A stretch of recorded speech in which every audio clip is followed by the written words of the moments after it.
The dense forest near the village was quiet, but tensions simmered beneath the surface. Kane Sieghart, the top trainee of the 6th training hall, stood alert as figures approached him. "Why are you guys here?" Kane asked calmly, eyes narrowing slightly. The others hesitated, then whispered among themselves. "This must be Kane Sieghart.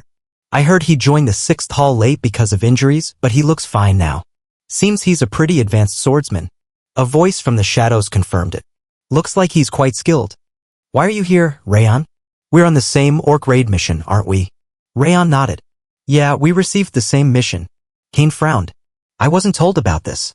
The night before departure, at a nearby tavern, voices buzzed with excitement and pride. "Your students did great last time," Limer, a seasoned instructor, told a group.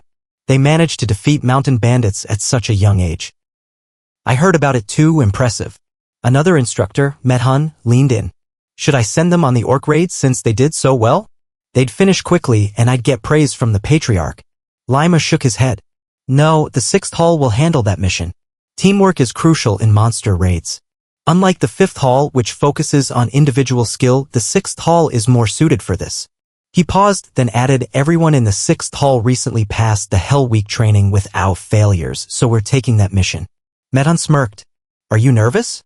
"Because my trainees are getting attention lately." "Why not send both halls together?" Limer considered, then nodded. "If both groups compete, they'll push themselves harder. I'll get permission from the patriarch." Suddenly, a more commanding voice cut through. "You guys can go back. We'll handle this on our own." Kane's voice echoed with certainty. "I can't ignore what you said, Kane Sieghart." Bun turned sharply. "Have you grown arrogant in the 5th hall, Kane?" Kane responded, "The 6th hall is better at teamwork. Honestly, this mission might be too overwhelming for us. We lack experience in coordinated efforts." Observing said, "Kane, I know your skill level, but don't underestimate the 5th hall. They're capable too."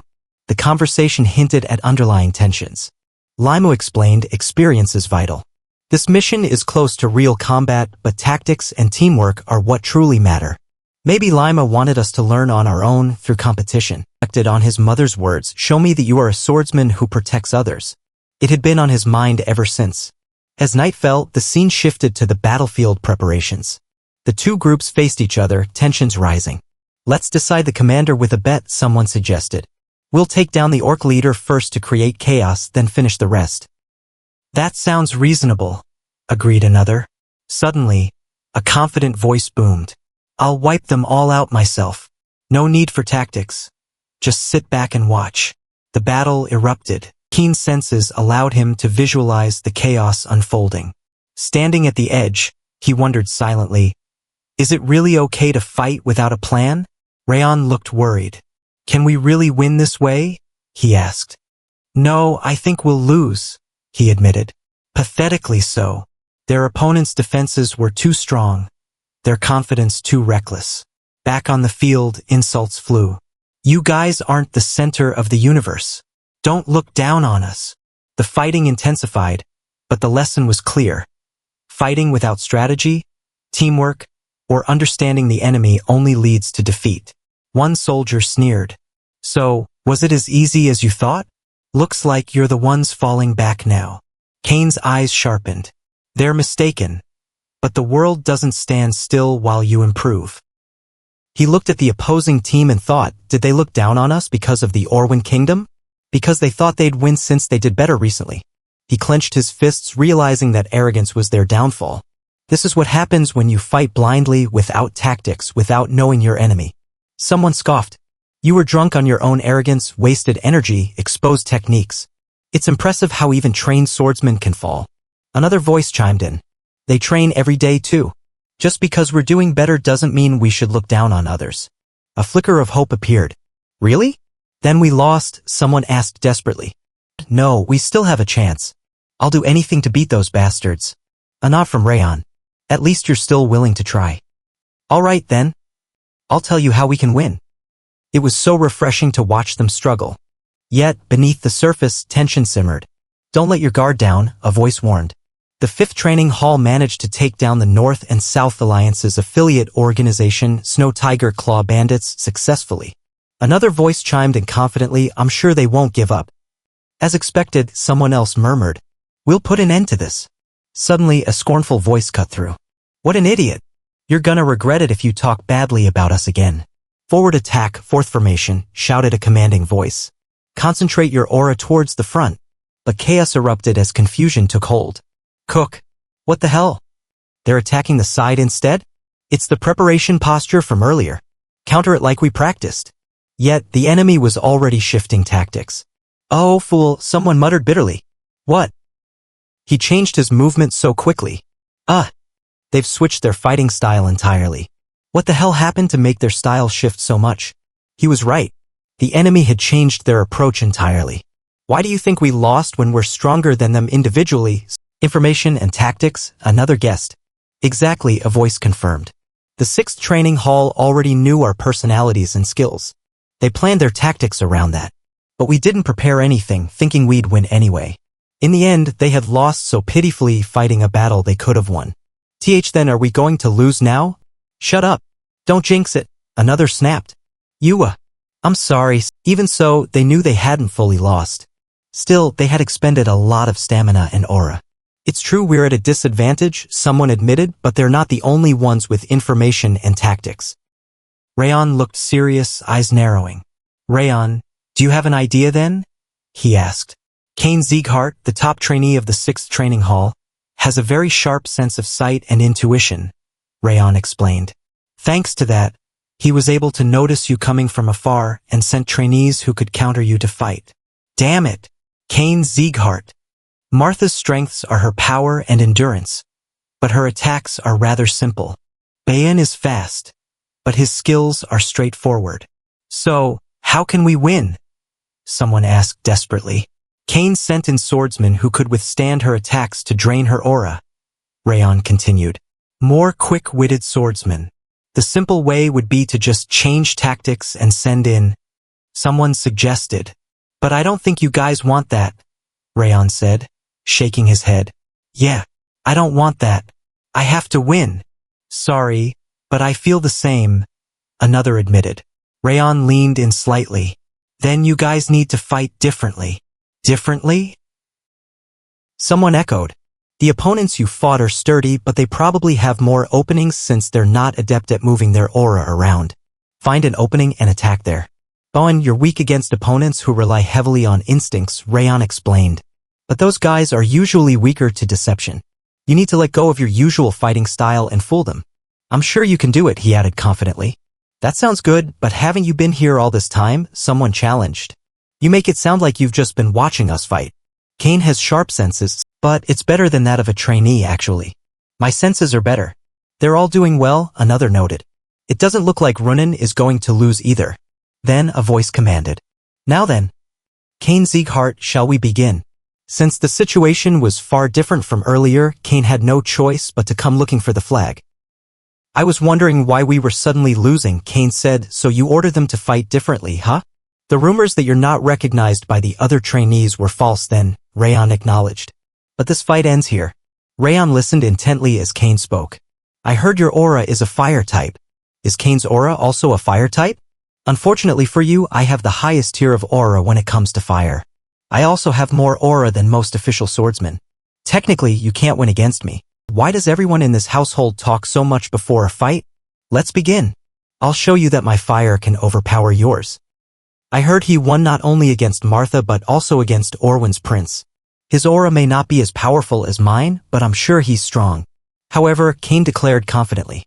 Nevertheless, I'm still stronger. And with that, the battle ignited. Flames clashing, speed testing limits, power vying for dominance. What? How does this make sense? My flames are weaker? This can't be. His flames, once overpowering, suddenly faltered. Your fire is stronger, eyes wide with shock. Why yeah, sure, was the hesitant reply. In the midst of a fierce battle, a tense voice erupts. That person. What is Kane Sieghart doing here? Someone gasps, recognizing the danger. The easiest way to turn the tables when you're losing is to take down the enemy's commander. Another voice questions in surprise. Did you know this would happen? A calm yet revealing reply follows. That's not all. There's a pause, then a confession. You were right. They were fooled easily. It wasn't just me either. A voice acknowledges the outcome. If it weren't for your orders today, we would have lost to the 6th training hall. Someone hesitates, conflicted. I don't like that he's right, but it's true. If your advice didn't work, I was going to take back my promise to submit to you. But we did basically win thanks to you. Another figure nods in respect. We acknowledge that you're the head student of the 5th training hall and will continue to follow your orders without complaint. A moment of reflection passes. Looks like they matured a bit from this experience. A soft chuckle, almost amused. That's nice to see. The leader comments, satisfied. This is the 5th training hall that I know. Good work, everyone. He then addresses the group with a stern tone. But I'm sure you learned through this fight how dangerous it is to be drunk on your own confidence and arrogance and what happens when you get into action without planning any tactics in advance. If this wasn't a bet but a real battle, we'd be dead. He continues, emphasizing the lesson.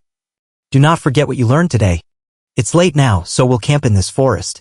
Get into groups. Prepare to camp and choose who will stand watch. He observes Raon with a hint of admiration. He's much better than I had anticipated. He's obviously more accomplished in both mental fortitude and combat. Reflecting on his assumptions, he admits, I thought that the 5th training hall was just full of arrogant people, but I guess I was the arrogant one. A realization dawns. I thought I was stronger, but I guess I was just arrogant. I learned from this, Raon Sieghart.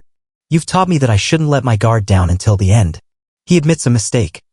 I thought that we would win no matter what, and that I need to prepare a backup plan if the initial one fails. He acknowledges their prior knowledge. We had known about you guys from the start after all. But not only did we lose, I also lost a duel against you. Grateful, he concludes. I've learned a lot from this. Thank you. You're my savior. They gaze at a nearby village. Someone remarks with a smirk. So that's the village. The scene shifts 2 weeks later. A small, unassuming village comes into view. No special products, no tourism, just simple farming life. A voice notes, this mission is not really a special mission either. Just regular work because of occasional monster appearances. Yet an ominous feeling arises. Why do I feel like someone's been watching me all this time? IT doesn't feel like an instructor is here with us. It feels more ominous. Like they're trying to figure out how to fight us. A voice suggests caution. The best we can do now is to deceive that person and be wary of them. A tentative request is made. Ban, I have a favor to ask. What? Comes the reply. You take the leader position for this mission. Confusion follows. What are you talking? With a tremor of resolve. In the first mission, IT was just me and Runin fighting the Snow Tiger Claw bandits. So it'll be better if you guys lead this time. They recall a promise. Didn't you say on the first day of official training that you would catch up to me? You meant that, didn't you? So show me what you've learned until now. Determined, they agree.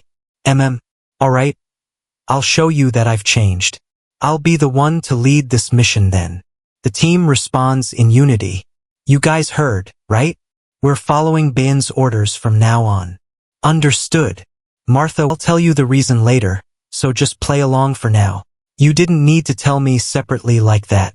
And that's what I'll do. Wrath senses something. I told you that I'm going to follow your orders. You feel the people watching us, right? They both notice it. Oh, you notice too? Well, makes sense. As you took my traits. What about their location? How many are there? As if I'd tell you his location. A tense exchange. Thanks for letting me know, Wrath. Why you little? They realize the threat isn't just one. But we can't be certain that there's only one. It's just one guy observing us. But he might have a group elsewhere. I can't let my guard down. I have a feeling this mission won't be easy. Someone questions their origins. Where did they come from? They're the Siegharts, one of the 6 emperors. They dismiss the power. They weren't that impressive, though. I think they were just trainees. They note the absence of instructors. I didn't see an instructor with them, so I believe it's their second mission. They confirm their stealth. Of course not. I'm sure they didn't even notice I was nearby. A chuckle. Well, I don't think some mere trainees would see through your stealth techniques. They ponder their strategy. But we took control of the orcs, so I don't understand why they sent in trainees. They suspect the villagers' requests. I believe the villagers requested help because of increased orc activity. They admit their oversight. I thought we'd find the mana stone quickly, but it seems we've been too complacent. They suspect it's in the village. I think it must be in the village. A decision is made. Shall we attack right away? No, we'll stand by for now. They see an opportunity. But this is a good chance to take down the trainees. Let's let them think they've completed their mission, and once they leave, we'll strike the village. Their plan is clear. We'll ravage everything there. Buren Sieghart. At first, I was worried about him, but I have to admit he's doing much better than I anticipated. He didn't wield the Sieghart name to be arrogant. No, instead, he prioritized the mission, reassured the chief and the villagers, and showed genuine effort to improve. Yet, even with that, I realize now that my concerns shouldn't be solely about Buren. He and the trainees can handle the monsters on their own even if I weren't here. The real problem lies elsewhere, specifically the person who was monitoring us when we were on the outskirts of the village. I can't be certain, but I sensed them disappearing toward the mountains when we entered the village. Is it the Sieghart household testing us? Or is it someone entirely different? We'll find out tomorrow, I suppose. The mountains around here are teeming with monsters more than usual. Normally, they appear around this time each year, but this time, the numbers are tripled. We've observed over 100 monsters, possibly exceeding 200. It's overwhelming. We can't deal with that many. The woods are unfamiliar territory, treacherous and dense. We're preparing guides for the trainees so they don't get lost, especially since the fastest young man in the village is helping out. I knew something was off when the chief visited us last night. Cebu Mountain Guide Kanbar, he said with a reassuring tone. We'll make sure you get back home safe and sound. But honestly, having me be the guide for the Sieghart trainees? This is the worst. Don't worry, I told them. Orcs are usually superior in combat, but goblins and kobolds fight dirty. Poison, traps, sneaky tactics. Even a small injury could be critical, so everyone was reminded to stay vigilant. Yes, sir. They responded confidently, ready for the raid. Surround the area with Training Hall 6. Keep watch for monsters trying to flee. Then we strike. Show them the power of the Siegharts. And so we began. But those idiots, what a foolish mistake. They had been preparing an ambush, then started screaming out of nowhere, revealing our position. That completely defeats the purpose of an ambush. They're just trying to cover their nerves with noise. It's understandable for a rookie on their first raid to be nervous, but one of them, surprisingly, was looking at the bigger picture like an experienced veteran. Then the chaos erupted. Roar! Kamek! I'll destroy them all, shouted one of the trainees, adrenaline fueling his voice. Get rid of the goblins and kobolds first, then attack the orcs, another commanded. But chaos had already broken the formation. 2 orcs were moving elsewhere. Are the orcs coming here? Panic crept into their voices. Ugh! I shouldn't have come here. A young man, trembling, questioned when did they die. Amidst the chaos, I rushed to check on Kamar. Are you hurt anywhere? I asked. I'm fine, he replied quickly, then hesitated. But I have to ask, are there any legends about this mountain? He seemed curious, almost distracted. I nodded. Yes, there's one. According to legend, hundreds of years ago, a fierce battle took place between the Goblin King and the knights here. They say the Goblin King's ring is buried somewhere nearby. That made sense. I felt it, the watchful eyes on me, those of Eden. They're one of the 5 demons infamous for their insanity. Eden's purpose is clear, restoration, the return of monsters to rule the world. They want to go back to those ancient times, worshipping monsters as gods. Their power to tame and control monsters, to even use their abilities despite being human, makes them as formidable as the Siegharts. This secret, this strange power, is kept hidden even from the continent's most renowned households. But I know it. Thanks to D. Ruth Robert, I learned. We were on a mission when we encountered Eden Eye. A mission that ended with the slaughter of the Shadow Squad, leaving only me alive in that hell. I didn't realize it at the time, but the truth is darker than I imagined. D. Ruth knew Eden used mana stones, the very essence of their power. How could he, as one of the 6 emperors, have known this and kept it secret? Why didn't he reveal it to the world? What are you thinking right now? I can feel the dark rage simmering within you. Thinking of D. Ruth, perhaps, is messing with your emotions. Right now, what matters is Eden. It's been centuries since the Goblin King's defeat here, but I believe a mana stone of incredible strength is buried somewhere beneath these mountains. Suddenly, a voice cut through the chaos. That's the leader. I'll end this with one last attack. It's mine. The leader fell, this was it. Now only the rest remain. That's the end of it. We only need to handle the others. About that story, the Goblin King, has anyone ever found treasure or jewels in these mountains since then? One of the villagers hesitated, then spoke softly. Actually, when I was a kid, the chief came back from the mountain with a red jewel he found at the summit. It's buried beneath the chief's house now. It even made the village warmer somehow.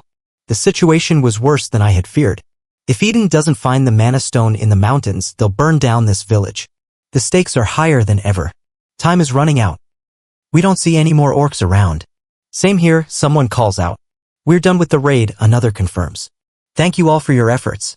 Your skills truly live up to the Sieghart name. You're just as talented as everyone says. Thanks again, I reply, feeling a mix of relief and pride. Of course, I'm glad we could help, but I can't shake the feeling that things didn't go entirely as planned. Did everything go the way you wanted?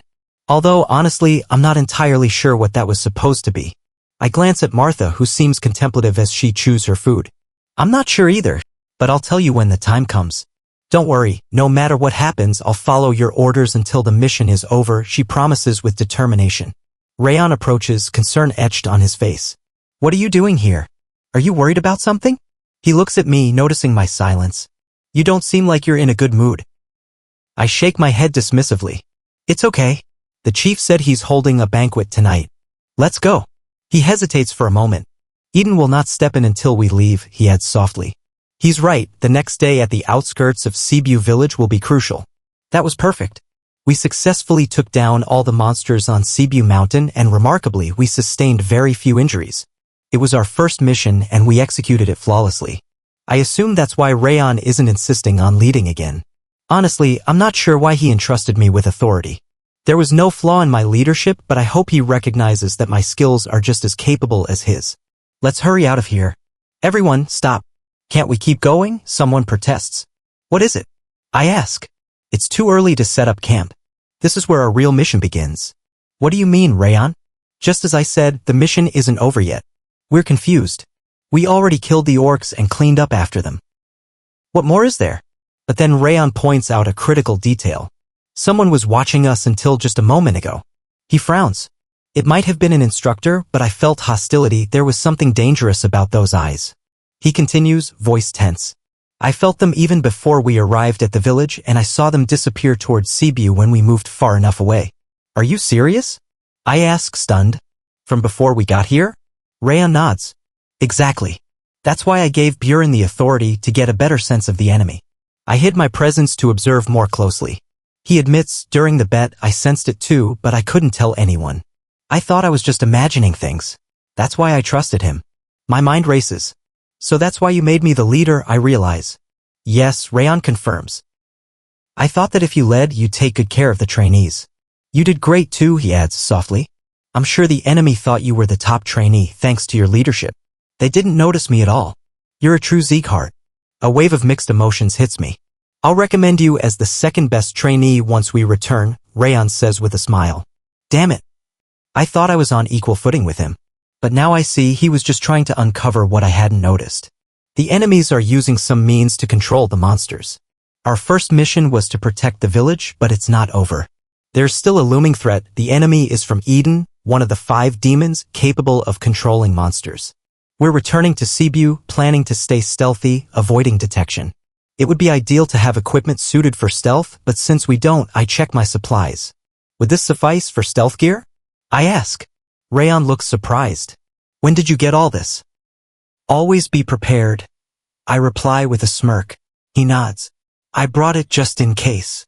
40 of these? That's impressive.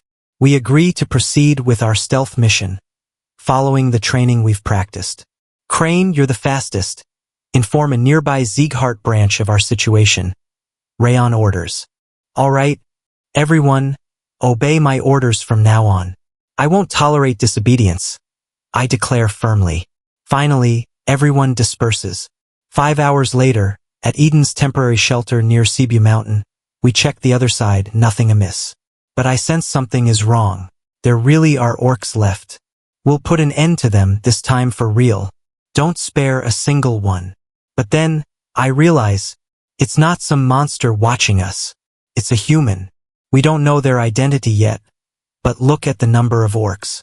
The villagers won't be able to stop this many. If we intervene now and fail, we'll all be lost. We must act carefully. Timing is everything. We remember what the instructor said, understand the mission completely. Timing is critical. But then a chilling thought strikes. Why, you mean from Eden of the 5 demons? If they can control monsters, it's either Eden or a Lord rank monster, I say grimly. We need to be cautious. I'm aware of Eden's strength, but if we don't move now, half the village could die. Are we supposed to hide and wait while they slaughter everyone? I feel my resolve burning. A Sieghart should fight, this is what we're trained for. But doubt lingers. I acknowledge you more than even I, as someone bearing the name Sieghart, you're worthy. But this can't be right. Wielding the sword now for their sake. That is the true way of a Sieghart swordsman, in my opinion. He stepped forward, determined. You don't need to follow me anymore. Only those who consider themselves true Sieghart swordsmen should come with me. From behind, a voice called out. That guy. I'm going too. Another nodded eagerly. Sir Buren is right. It would be shameful if Sieghart was afraid of the 5 demons. That's right. We're trainees of the 6 kings too. We need to go down there, protect the village and its people together. The scene grew tense as the commander of the 6th training ground responded. Are you planning to just watch from here? We're going to help the 5th training ground and attack Eden's demons together. A nod of understanding. Yes. Understood. From what I've seen so far, Buren and the trainees. I expected this much. They're definitely going to stop Eden and the monsters. They can't stay quiet in the face of injustice. He sent an aura message to Raon, instructing her to follow them. Since Buren, Raon, and Keen are there, they should hold out for a moment, even against Eden. Then, a question. The unexpected thing is, Martha, why didn't you go with them? I thought you'd be the first to run out there, he added, observing her. Martha's response was firm. I told you I will fully follow your instructions. He nodded. All right, we're heading to the village just like them. But follow me, hiding your presence as much as possible. Eden probably has additional troops that won't join the front lines, especially the powerful bloodlust I can sense from the mountain's middle. The 5th and 6th training grounds can handle the other enemies, but that's assuming a frontal clash. He paused. But it's different with assassination. Don't accept the orcs' attacks head-on. Deflect first, then counterattack. If it's difficult alone, attack with at least 2 people. He pointed urgently. If we can't stop them here, the villagers will be in danger. They're fiercer and more powerful than yesterday's orcs, but if that's all they have, protecting the village won't be too hard. A grim realization dawned. But this isn't all. Since we're fighting Eden, there's no way they're only these. Suddenly, a tense alert. Everyone, watch out for hidden attacks from above, from the bushes, those who can hide. A gasp. No way. It's Eden's green demon troops. He confirmed by the goblin mask and helmet. He's from Eden for sure. And there are so many. More than 40 at a glance. His command was swift. Keen, keep defeating the orcs, heading to the village with the others. Raon, freeze the feet of the orcs and green demons with frost. Raon nodded. I'll be the vanguard. All right, I'll freeze them all. He launched a frost aura, then struck with a frost strike. Star-connecting sword, he muttered, summoning his power. Sword of autumn wind swung fiercely. Poison needles rained from above, an attack from Eden's troops. Block with aura or dodge, he commanded, but the poison fog spread fast. Damn it. That poison, it's stronger than anything we've faced before. Everyone covered their mouths. Coo! I can't even hold my sword, I'm poisoned in an instant. Their bodies faltered, movement sluggish. Raon's condition is worsening, I saw, concern rising. If this continues, we're doomed. The enemy's numbers remained high, more green demons and orcs. Martha, wipe out Eden's trash, don't let a single one escape. Suddenly reinforcements arrived. Lady Martha and the 2nd team, reporting for duty. They joined the fray just in time to turn the tide. Despite the chaos, hope flickered in the air. If they keep fighting like this, we might win, someone whispered, awe-inspiring. Why are they so strong? They're just trainees. But then a terrifying presence emerged. That monster, someone stammered. It can't be. It's pressure on a different level. The green war demon, someone gasped, recognizing the helmet. Even though his rank is low, he's one of Eden's executives. Why is he here? He's arrived unexpectedly. Did you come back because you spotted our ambush? He sneered. That was impressive for trainees. Judging by your levels, the black-haired woman must have been the one to notice.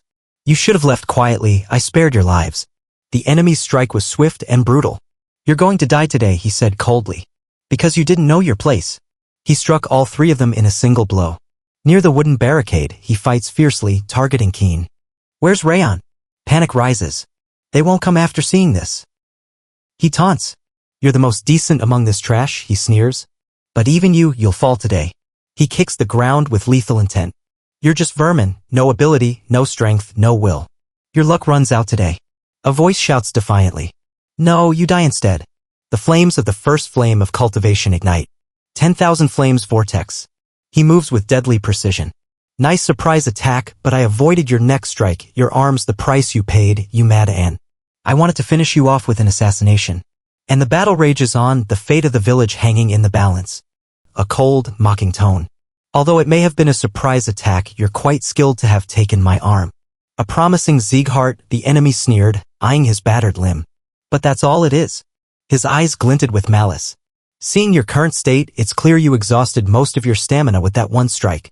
He chuckled darkly. "I overexerted myself because I planned to end this with that surprise attack. So, are you the one in charge here?" The young warrior, catching his breath, responded with determination.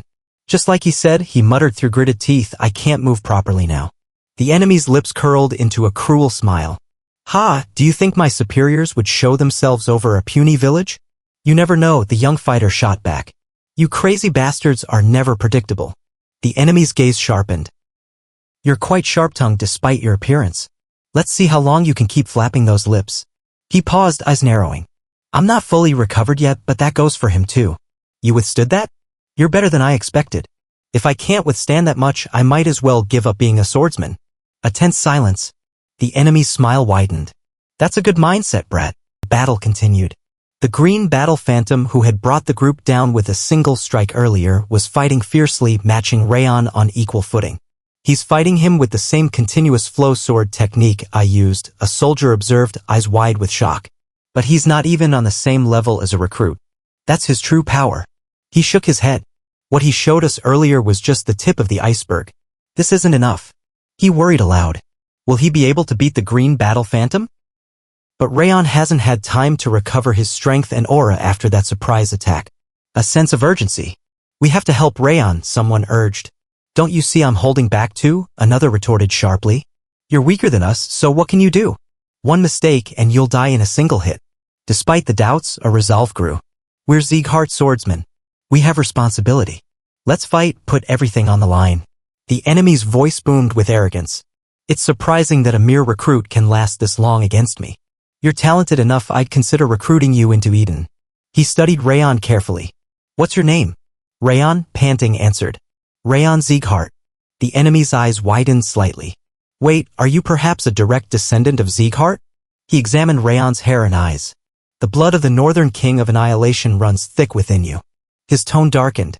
"I take back my offer of recruitment. Now, I will do whatever it takes to kill you, no matter the cost." Raon's body trembled as he summoned every ounce of strength. "I'm barely holding on, using the Ring of Fire. I haven't fully recovered yet." He could feel the enemy's speed increasing. "He's faster now." Raon gritted his teeth. "Ha!" Suddenly, Martha's voice cut through the chaos. "Frost aura. Breath of winter." A wave of chilling energy surged forward, freezing the enemy's movements momentarily. "Hap." Continuous flow sword technique, star-wrought entwined radiance. He launched a series of attacks, defiant. "Did you think petty tricks could bring me down?" he roared. "You've underestimated me. If you're not at least on the level of that blonde brat, you'll never land a blow." Raon's allies nodded, determined. "It's true, our attacks just now wouldn't take him down," one admitted. "But they're buying us some time. Or a meteor form, ultimate point. Let's see if you can take this, Eden." The enemy sneered. "Arg, you brats," he bellowed, unleashing a destructive onslaught. "Mere insects like you should know your place. Your last stand is meaningless." But amidst the chaos, "Thanks to your efforts, I had enough time to recover. I won't let this opportunity go to waste. Leave everything to me." Her presence was a beacon of hope. The enemy's eyes widened in surprise. "How do you still have that much strength?" He sneered. "Who are you?" "Green Battle Phantom of Eden, you should feel honored. This is the first time I've used this technique against an enemy." A blazing technique erupted, Thousand Flames technique, Winds of Blazing Dominion. The flames were unlike anything seen before, dangerous and unpredictable. I must kill him now, he thought desperately, fighting through exhaustion and pain. The battle reached a fever pitch, flames and steel illuminating the chaos, each fighter pushing beyond their limits in a fight that would decide the fate of all. Raon's victory echoed through the battlefield. He had defeated the green battle phantom. Cheers erupted around him. Raon, you really did it. You took down the green battle phantom, someone shouted, their voice filled with awe. But others quickly responded, hey, it's not over yet. Eden's green phantoms are still here. For the peace of our fiefdom and the prosperity of our village, we'll take them all down. We'll follow your orders. Raon, catching his breath, was approached by a familiar figure. Raon Sieghart, they said softly, eyes filled with gratitude and respect. You were right. If it weren't for you and the reinforcements, we would have been annihilated after going into battle first. The villagers we were supposed to protect, they would have died. He bowed his head slightly. Thank you for saving us. And I'm sorry for disobeying your orders. Just that, even then, I still would have gone to the village. He looked determined. Turning a blind eye to injustices because you're weak isn't how a Sieghart swordsman should act. His words earned nods of approval. Well done. But Raon's mind was humble. Huh? What? He wondered aloud. Because you all fought with all your might, you played a key role in this victory, the figure explained. I was able to take advantage of the green battle phantom's opening because of you. If even one of you hadn't been here, who knows how it might have turned out. He paused, sincerity in his voice. Honestly, I thank each of you. I mean it, no insincerity. A young soldier stammered, I don't know what you're thinking, saying all that. Raon's comrades, too, spoke with resolve. Anyway, I'll grow stronger so this doesn't happen again. That way, I can play my part without depending on someone like Raon. I'll become stronger. Raon's voice softened as he addressed Martha. You did well, Martha. I was able to recover because you distracted the green battle phantom at the end. She nodded. Thank you for following my orders. Raon gave a small, tired smile. If I can't even follow orders, I might as well just bite my tongue and die. He looked toward the village. I'll head there first to help with repairs. Take your time. Hearing that, everyone relaxed a little. Ha! I wonder if this mission is finally over, someone sighed. Because I relaxed, I can't get any strength in my legs. Raon's friend, Runan, appeared beside him. Raon, are you all right? Raon managed a faint smile. Runan. So you were still here? Did you notice I was about to collapse? Raon asked softly. Runan nodded. Just like when you were training at the hall, he said, eyes gentle. It looked like all your strength left your body. Raon's voice was grateful. I wasn't just looking after myself. Everyone was looking after me too. Thank you. The system acknowledged his effort with a series of notifications. You have demonstrated your ability by surpassing your limits in this extreme battle. All status points increased by 1. You successfully ambushed a stronger opponent. You acquired the trait Unseen Strike. You defeated an opponent of a higher class. Title earned, Unbreaking Spirit. Raon looked at his status window, marveling at his growth. All my status points went up, I gained new traits and a title, maybe because I took down the green battle phantom. He turned to Runan. I'm feeling better now. I'll check for any dangers around here later. He smiled softly. This Unbreaking Spirit title is better than I thought. Even a small increase, just 3%, matters, especially as I grow stronger. His mind raced with possibilities. From now on, I'll face opponents stronger than me. This trait will be in effect constantly. He also reflected on the Unseen Strike trait. If I'd had this before, could I have taken down the green battle phantom with an ambush? He grimaced. Getting this reward from a foe like that, does it even make sense? A dark, determined voice echoed in his mind. Because of you, I'm getting stronger every day. I won't let you have an easy death. Meanwhile, the village was bustling with activity. Debris was cleared, repairs underway. Someone shouted. Where did you put the debris? Bring some lumber over here. The barricades are finished. A familiar voice called out again. Raon, are you awake? Are you feeling all right? Raon blinked, surprised. Who's waiting for me? The answer came softly. The people of Sibiu village. They're grateful for what you did. People gathered, bowing respectfully. Thank you for saving us. You risked your life for our village. Raon listened as they expressed their gratitude, their words touching him deeply. A wave of emotion washed over him. Recognition, respect, and a newfound sense of purpose. For the first time, he thought, I feel this acknowledgement from others. It's something I never experienced as an assassin. He looked inward, feeling a greedy desire stir. I want more. I want to be acknowledged even further. He clenched his fists, resolve firming. From now on, I will live not as an assassin, but as a true swordsman. In a tense gathering within the small village, a commanding voice pierced the air. Do you know who controlled the orcs to attack this village? The village chief, a seasoned man with worried eyes, was approached. Chief, do you have a minute? Yes, what do you want to ask? He replied, voice calm but cautious.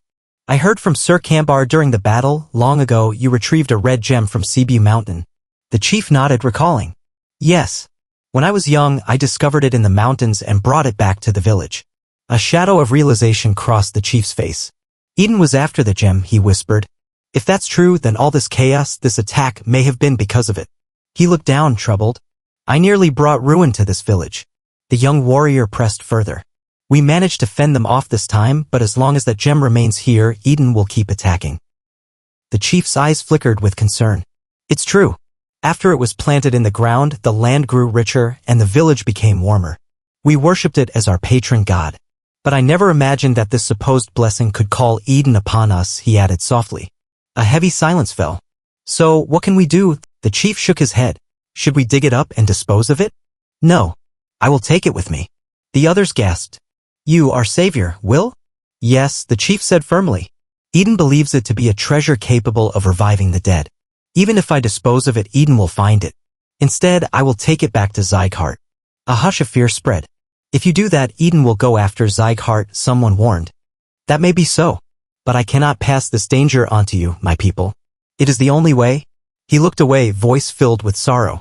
It's the path of Zyghart or of sacrifice. Decades ago, when I was just a boy, Glenn Zyghart, our village's protector, saved us from a monster onslaught, he reminisced. He faced the danger with a smile and kindness. The young warrior looked skeptical. Kindness? With a smile? Are we talking about the same person? The village erupted into chaos as the village chief's voice rang out. Raon Zyghart. Suddenly, a figure appeared with a swift motion, catch. The village chief. All at once, everyone shouted, everyone, get away from here. Take the village chief somewhere safe, run. A tense silence followed, broken by a panicked cry. What are you saying? I can't breathe. What is this presence? It's like my lungs are collapsing. A towering figure emerged, clad in ogre-like armor, his presence overwhelming. Quite the cute bunch we've got here, he sneered. That appearance, ogre armor, are you an officer of Eden? The villagers trembled. You can't handle my mere presence, the demon taunted. You're quite weak, despite bearing the Zyghart name. Do you all want to die? Raon shouted, trying to rally. Snap out of it. Focus your aura, resist his spirit, and get out of here. Oh, okay. I'll be back soon. Bullen, go to the village and evacuate the villagers. Martha and Runan, retreat and prepare for battle. Don't face him head-on, just observe the situation. Raon's mind raced. Instructor Lima said it often, this is that moment. The moment to surpass your limits. He clenched his fists, determination burning in his eyes. Now is the time to push beyond what I thought possible. He thought to himself. Behind me are the recruits and the villagers. Everything ends the moment I turn back. I have to find an opportunity. But doubt not at him. It's like I'm at a cliff facing an endless abyss. I want to attack, to take his head, but I see no way. The demon's speed was terrifying. He's faster than before, 1,000 flames technique, 10 flames. Raon barely dodged a fiery assault. I have to redirect his attack, he thought, narrowly avoiding destruction. I managed to divert his flames with a ring of fire, but if I hadn't, I'd be dead. He gritted his teeth. I want to retreat, but I can't yet. I need to give the others just one more thing to observe it. A wicked laugh echoed. With that, our chances of survival will increase just 1%. Kahaha. Flames that go out with a punch, how dull. The demon's voice was taunting. Your flames are on a different level from ordinary aura. But I thought it odd that the green war demon fell. Now I understand. He gazed at Raon with contempt. That one, it can't be harmed by fire. Do you know why? Raon hesitated. Because of the helmet you're wearing? The demon chuckled darkly. Exactly. It bears the trait of the ogre, the king of the forest. Krogers, they are impervious to blazing forest fires, fiercely protecting their territory. These monsters are unfazed by torrents of fire, tearing down castles without flinching. Raon's eyes widened. Mad blood demon, if he can use the ogre's trait, then no amount of aura can harm him. The demon's smile was twisted. Then, you must be aware, no matter how much aura you use, it's useless against me. Raon's thoughts raced. If fire doesn't work, I'll use something else. The demon's gaze sharpened. What? That cold aura. You can use multiple attributes at the same level? He sounded incredulous. Your capacity for attributes and skill with the sword at your age? Who are you? Raon's voice was calm, yet fierce. Is there any need for you to know? The demon's eyes glinted with menace. You'll die soon at my hand, let's see how long you can keep that attitude. He sneered. How arrogant. Suddenly, chaos erupted as one of the villagers shouted. That aura. It's not the fire he normally uses, it's cold. The realization struck. He can wield two different kinds of aura? The villagers watched in awe. His aura bursts and swordsmanship at once. When did he reach sword expert level? The tension reached its peak as the battle raged on. On this continent, warriors are classified into distinct categories based on their strength. Any person wielding a weapon, including swords, is categorized according to their mastery of aura. The beginners, those who have just learned to wield aura, are called beginners. Those who have become familiar with aura and can separate it from their bodies to apply it to their weapons are known as aura users. Refined beyond that, there are those who have endlessly honed their aura and can release it into their surroundings. These are the aura experts. And among the highest, those who can manifest sword energy are called swordmasters. Raon has now reached the level of an expert, a swordmaster capable of wielding sword energy. That alone should have been impossible, yet here he is, standing against the infamous Mad Blood Demon, renowned as an expert in his own right. But even as Raon fights back against him, he hasn't managed to land a significant blow. He can ignore the disparity in strength, at least to some extent, to buy time. Yet, as I watch from afar, I can see Raon exchange a single glance with his comrades. He's signaling he'll make an opening and we need to synchronize our attack. We are Siegharts. We must protect this village. If we fight together, we can do this. We will win. Suddenly, the enemy's voice boomed, taunting. Humph. I've been waiting for you, insects. That fighting spirit. Raon's allies trembled as the demon's aura spread like an explosion. He can unleash his fighting spirit like an eruption. He's on the level of a master, no, a legend. The demon's cruel laughter echoed. Watching hope turn to despair always brings me joy. He sneered. Did you really think I was being pushed back? You're all going to die today because you don't know your place. His eyes gleamed with murderous intent. All the buildup I've had as an assassin, my cold energy has seeped into my thousand flames technique and focused it into a single point. Raon's eyes widened in realization. The zenith of the thousand flames technique. The demon's voice grew darker. Damn it, you exploited my weakened defenses, didn't you? When I applied aura to my attacks, you took advantage. He paused coldly. If I made a mistake, I'd have died. But if you want to overcome the skill gap, then you're far too weak. He clenched his fists. But I couldn't pierce his muscles. My plan was to weaken his aura, then strengthen my skin and muscles to block his sword. Raon's mind raced. This is an aura master. I can't afford to falter now. He shouted, commanding his comrades. All Sieghart recruits. I order you run. Evacuate the village. We can't win this fight now. Leon, you focus on evacuating the villagers. Martha and Runan prepare for battle, but don't face him directly. Raon's resolve hardened. We must buy time even if it costs us everything. The demon's eyes gleamed with wicked anticipation. You think those insects can escape? Do you believe you can hold out while they run away? Raon's voice was steady, unwavering. Wrath, I suggest a wager. The demon's smirk widened. Your turn has finally come, huh? But you'll die any moment now. What do you intend to wager on? Raon's voice was calm but resolute. Whether I or you will be the one to fall. The demon chuckled coldly. Ha! Do you think you'll win against me? It's nearly impossible, Raon admitted inwardly. But I'll restore my aura and body. Then I'll take your rage in exchange. The demon scoffed. Let's see you take my rage directly. He smirked, eyes gleaming with cruelty. At this rate, you'll die, and I won't even get your body. Raon's breath hitched as the demon's power surged. What is that? The demon's expression twisted with contempt. You didn't drink the blood of an ogre or troll, yet you recovered so quickly? I don't understand. The demon's voice was filled with awe and menace. That exceeds reason. He leaned in, whispering coldly. There's no need for you to know. I'll keep you company until dawn. Now, I expect everyone to move according to orders. Help those who are injured or have trouble moving. We don't have time. Hurry. Get somewhere safe. Panic and urgency spread through the crowd. What's going on? Are we going to be okay? The atmosphere was thick with despair. This had to happen when we got here too. Raon is facing that monster alone. for all of us. Lady Martha's voice trembled. Even though his arm and ribs are broken, he's still fighting. So what's with your attitude right now? You've all done nothing. Are you planning to die a foolish death here? A heavy silence followed. She's right. This isn't the time to be feeling down. Everyone, hurry up. Crane has gone to a nearby branch to request aid. Reinforcements from the family should be on their way. We have to act quickly. But panic gripped some. Isn't that an ogre? Why is it here? Why did the king of the forest come for us? Wait, there's another one over here too. The villagers stared in horror. We're surrounded by ogres. The ogres are pinching us in. How is this even possible? Whispers of dark conspiracy filled the air. Those Eden bastards can control monsters. The reason Mad Blood Demon didn't ignore Raon and rushed at us was because he already released ogres expecting this. Dread settled deep. It's over now, we're going to die without even fighting back. But amidst the chaos, a voice of defiance. Don't give up. Raon is still fighting too. If we die here in vain, I'll never be able to face Raon fighting the Mad Blood Demon on his own. A surge of resolve. You're right.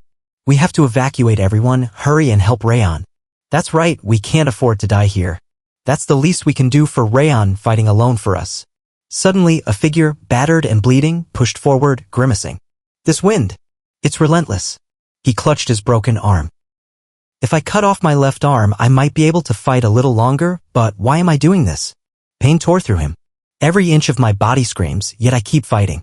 If it was my past life, I'd have run away. Raon's voice echoed softly in his mind.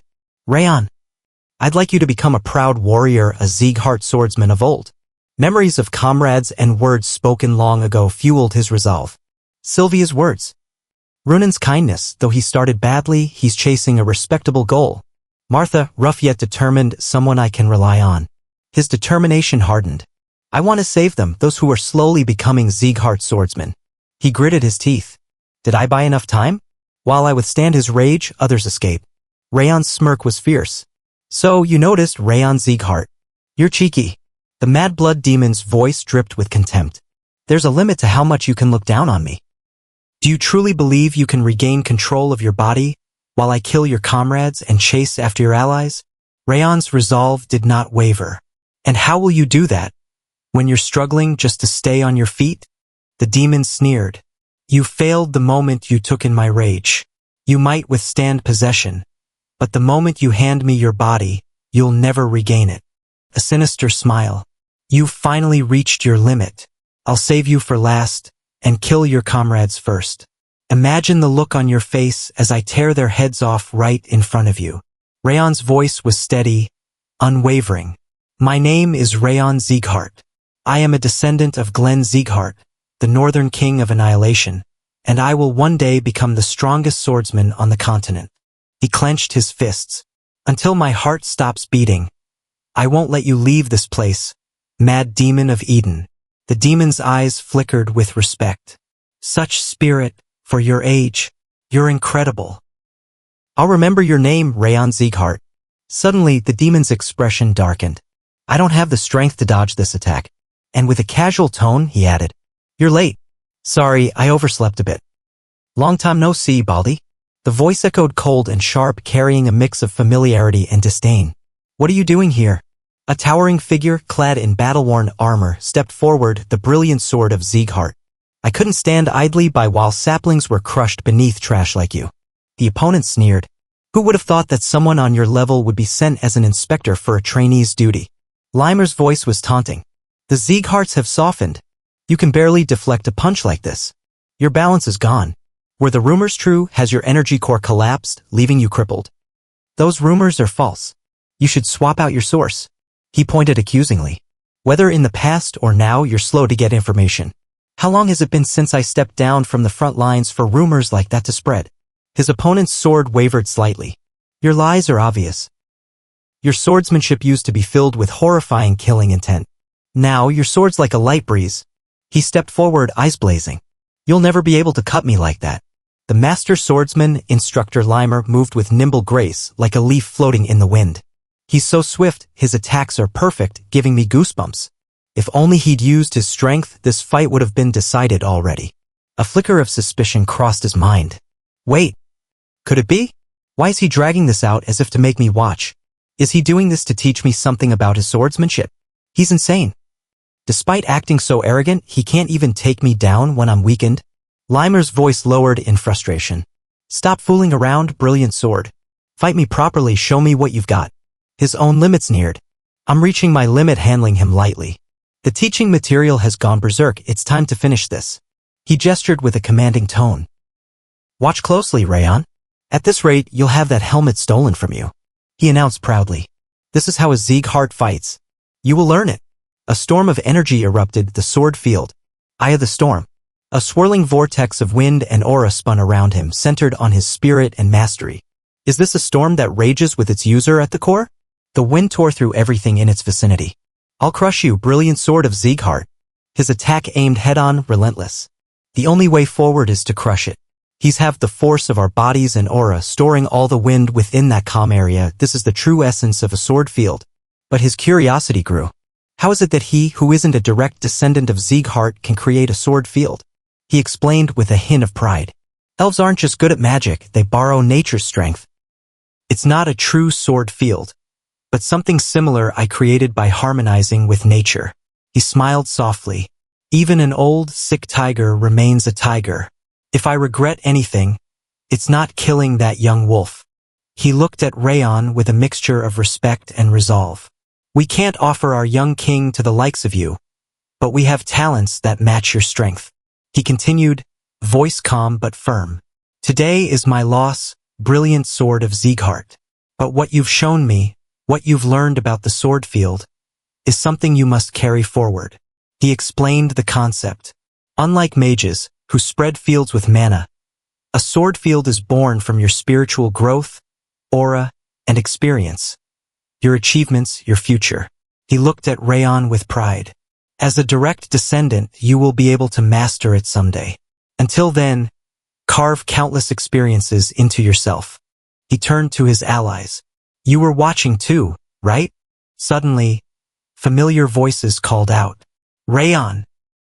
You're still alive. The relief was palpable. Raon Sieghart, it's a relief, are your wounds okay? Raon, battered but standing, managed a faint smile. Feigning strength is taking a toll. Lima's voice grew serious. There are conditions to use the sword field without being a direct descendant: experience, affinity, stamina, and life force. It consumes your lifespan. Using a sword field with a damaged energy core, pretending to be okay is hard enough. But I have no regrets. He looked at the past with respect. What Raon showed me, what I saw in him, was the birth of a new king. He made a vow. I will serve this child as my new lord. His voice grew resolute. With my damaged core, I've been given a second chance. I regret nothing because I believe Raon will become the greatest of us all. He gazed at the horizon, eyes burning with hope. Until my final breath, I will stand by him. Say that again. A tense voice cut through the air. Did you say that Raon confronted the blood-raving demon from Eden? A grin spread across the speaker's face. Haha. I knew you'd be surprised too, my lord. I hurried to see your reaction. It was worth it. Shut up. Get straight to the point. The subordinate hesitated, then spoke hurriedly. I couldn't believe it either. What unfolded before my eyes was real. But I swear, everything I said is true. He took a breath. It wasn't just me. The trainees from the 5th and 6th training grounds, the Cebu villagers, they all saw it too. Raon fought the blood-raving demon alone. The Lord's expression darkened. The blood-raving demon should be on par with the swordmaster. If what you say is true, how much damage did they all suffer? Most are lightly injured, but Raon is seriously wounded from the fight. Yet, he survived until I arrived. The voice was incredulous. Are you telling me to believe that?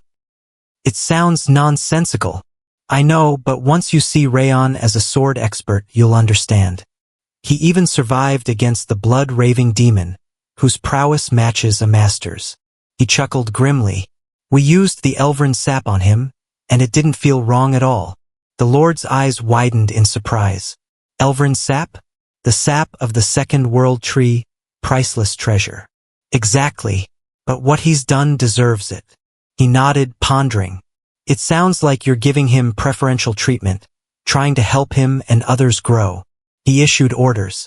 Ren, summon the division leaders. We'll hold a household conference as soon as the trainees return. Understood, my lord. A moment of reflection. You've had a tough time, Rimmer. A voice with humor. Wow. When was the last time you complimented me? Almost 20 years ago. The other responded dryly. Where do you think you are? Climbing? I would have offered more compliments if you hadn't been so stupid. The conversation shifted. When are the trainees scheduled to return? They should be arriving soon. The Cebu mission was successful, though it took longer due to Eden's interference. The village was damaged, so we stayed longer to restore it. I was severely injured. I stayed in the village chief's house and focused on recovery. He recalled checking his stats after the battle. I won my bet with Wrath, though he insisted it was nullified because I didn't kill the blood-raving demon. The stats I got were good, but... He scowled. Why did it have to be that one in particular? A system notification appeared. A trait of a Wrath has been created as the second reward of the bet, Iron Will. It reduces pain by temporarily increasing willpower when receiving severe damage. He pondered. Iron Will? I didn't expect to get a trait. With it I can resist like before. But why did it go to that brat? He sighed. Even after Wrath's wrath, it's becoming a problem how well the system is designed. The King of Essence's system prioritizes creating abilities the user needs most. He clenched his fists. I'd be able to take over his body now if not for that trait. No, calm down. I've got plenty of time. He observed the slow recovery of the King of Essence's abilities. I even managed to plant Wrath's emotion in him. He's growing rapidly for a human, but in the end, the King of Essence will prevail. A sinister promise. Just wait, the moment the King of Essence emerges victorious, a bastard like you will be locked under the glacier forever. A voice from the distance. Welcome back, beat ice cream. The external commander, Ilion, sighed. I want to rest already. I thought I was going to die, it was so hard. A commanding voice. You must head to the Lord's manor. They arrived. Greetings, my lord. Is this the Raon Sieghart I heard about? Who slayed the Green War Demon and withstood the blood-raving demon's attack? One of the officials hesitated. Isn't that just a groundless rumor? He looks like only an advanced-level sword user. The Lord nodded. At first, I was unsettled when the manor summoned us, but it turned out to be an unexpected opportunity. He explained. All Sieghart's executives are gathered here. I learned something from this mission. At this rate, I'll need to get stronger faster. Squad leaders and palace masters, even the lineage's top officials. Glenn Sieghart is paying attention. He emphasized, I must prove our achievement and acquire a new martial art to grow even stronger. He recounted the mission. It started when I sensed a probing gaze upon arriving in Cebu village. We thought the mission was over, but suddenly the blood-raving demon attacked. Probably because he lost contact with others. I took the Green War Demon by surprise, and I volunteered as bait. Worried the damage would escalate. The officials erupted. You bastard! Do you even realize what you're saying? My lord, do you believe his story? The lord nodded calmly. He's allowed to draw his sword, or a blade, flaming fiercely. Is he really the same person whose mana was average 10 years ago? They saw the truth. He defeated the Green War Demon with that. He's reached the expert realm. Fascinated, they acknowledged him. Raon Sieghart, you did an excellent job, the Lord praised. For the first time in years, the praise was genuine. Everyone in the manor was stunned. The highest praise Glenn has given, good job, was the first time in decades he called our work excellent. Some trainees even shed tears. Raon finished his report, showing the Goblin King's magic stone and revealing Eden's goal. In the end, trainees received bronze tablets and Raon earned a silver tablet. He reflected bitterly. Was my expectation too high? I thought I'd get a special reward for uncovering Eden's goal. He sighed. In the end, I have to give up on a new martial art. He frowned. You didn't gain anything after sharing such important information. Foolish. He then received an urgent message. Sir Raon, may I have a moment? Ren's voice was cautious. Why now? The head of the house asked me to bring you to the annex building tonight at midnight. He might have your second reward. Raon nodded, prepared for what was to come. Mistress, the young master has returned. A voice full of urgency and joy echoed. Raon, my goodness. I heard you fought with Eden? Is your arm all right? Raon responded calmly. I'm fine. I'm almost fully healed now. Tears welled in the woman's eyes. I'm sorry, Raon. Because I said something unnecessary, because I said it would be nice if you showed what a true Sieghart is like. She paused, trembling. Because of what I said, Raon ended up facing the demons of Eden alone. Raon gently reassured her. I'm more thankful than anything, Mother. He looked down, voice softening. Honestly, when I faced the blood demon, I wanted to run. I didn't feel like I could win at all. I even thought about using the other trainees as bait. His expression grew serious. But in that moment, I remembered what you said, that you'd be happy if I could at least live like a Sieghart swordsmaster. Those words gave me strength. They let me stand proud in that fight. He smiled faintly. So, I'm grateful to you, Mother. The woman's face broke into awe. Young master, you've grown so much. Suddenly, a sharp voice interrupted. What's with you two? Did anything happen while I was out on my mission? A messenger hurried in. An order to return has come from the Central Martial Hall, Master. I believe they're going to dismiss me. Raon's expression grew tense.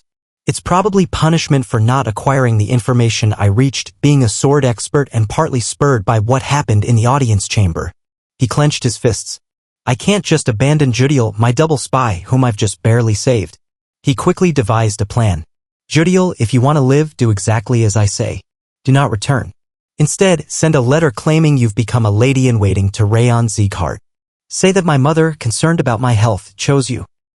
That way, they won't be suspicious, and you'll have an easier time gathering information. He looked at her with urgency. If you feel you're being suspected, just tell them I'm almost healed. Only the Patriarch and Instructor Limer know the truth. Judiel nodded silently. I understand. She's not worthless. I can't just watch her be used up and discarded. A new voice cut through. I've come to your summon, Patriarch. A stern voice. Now then, what I have left to do today is... He stepped forward, eyes sharp. What core movement techniques did you use during this mission? Raon hesitated, surprised. Why are you asking about that? As a martial artist, your movements define your life and death. I used the river footwork, the basic footwork taught to trainees.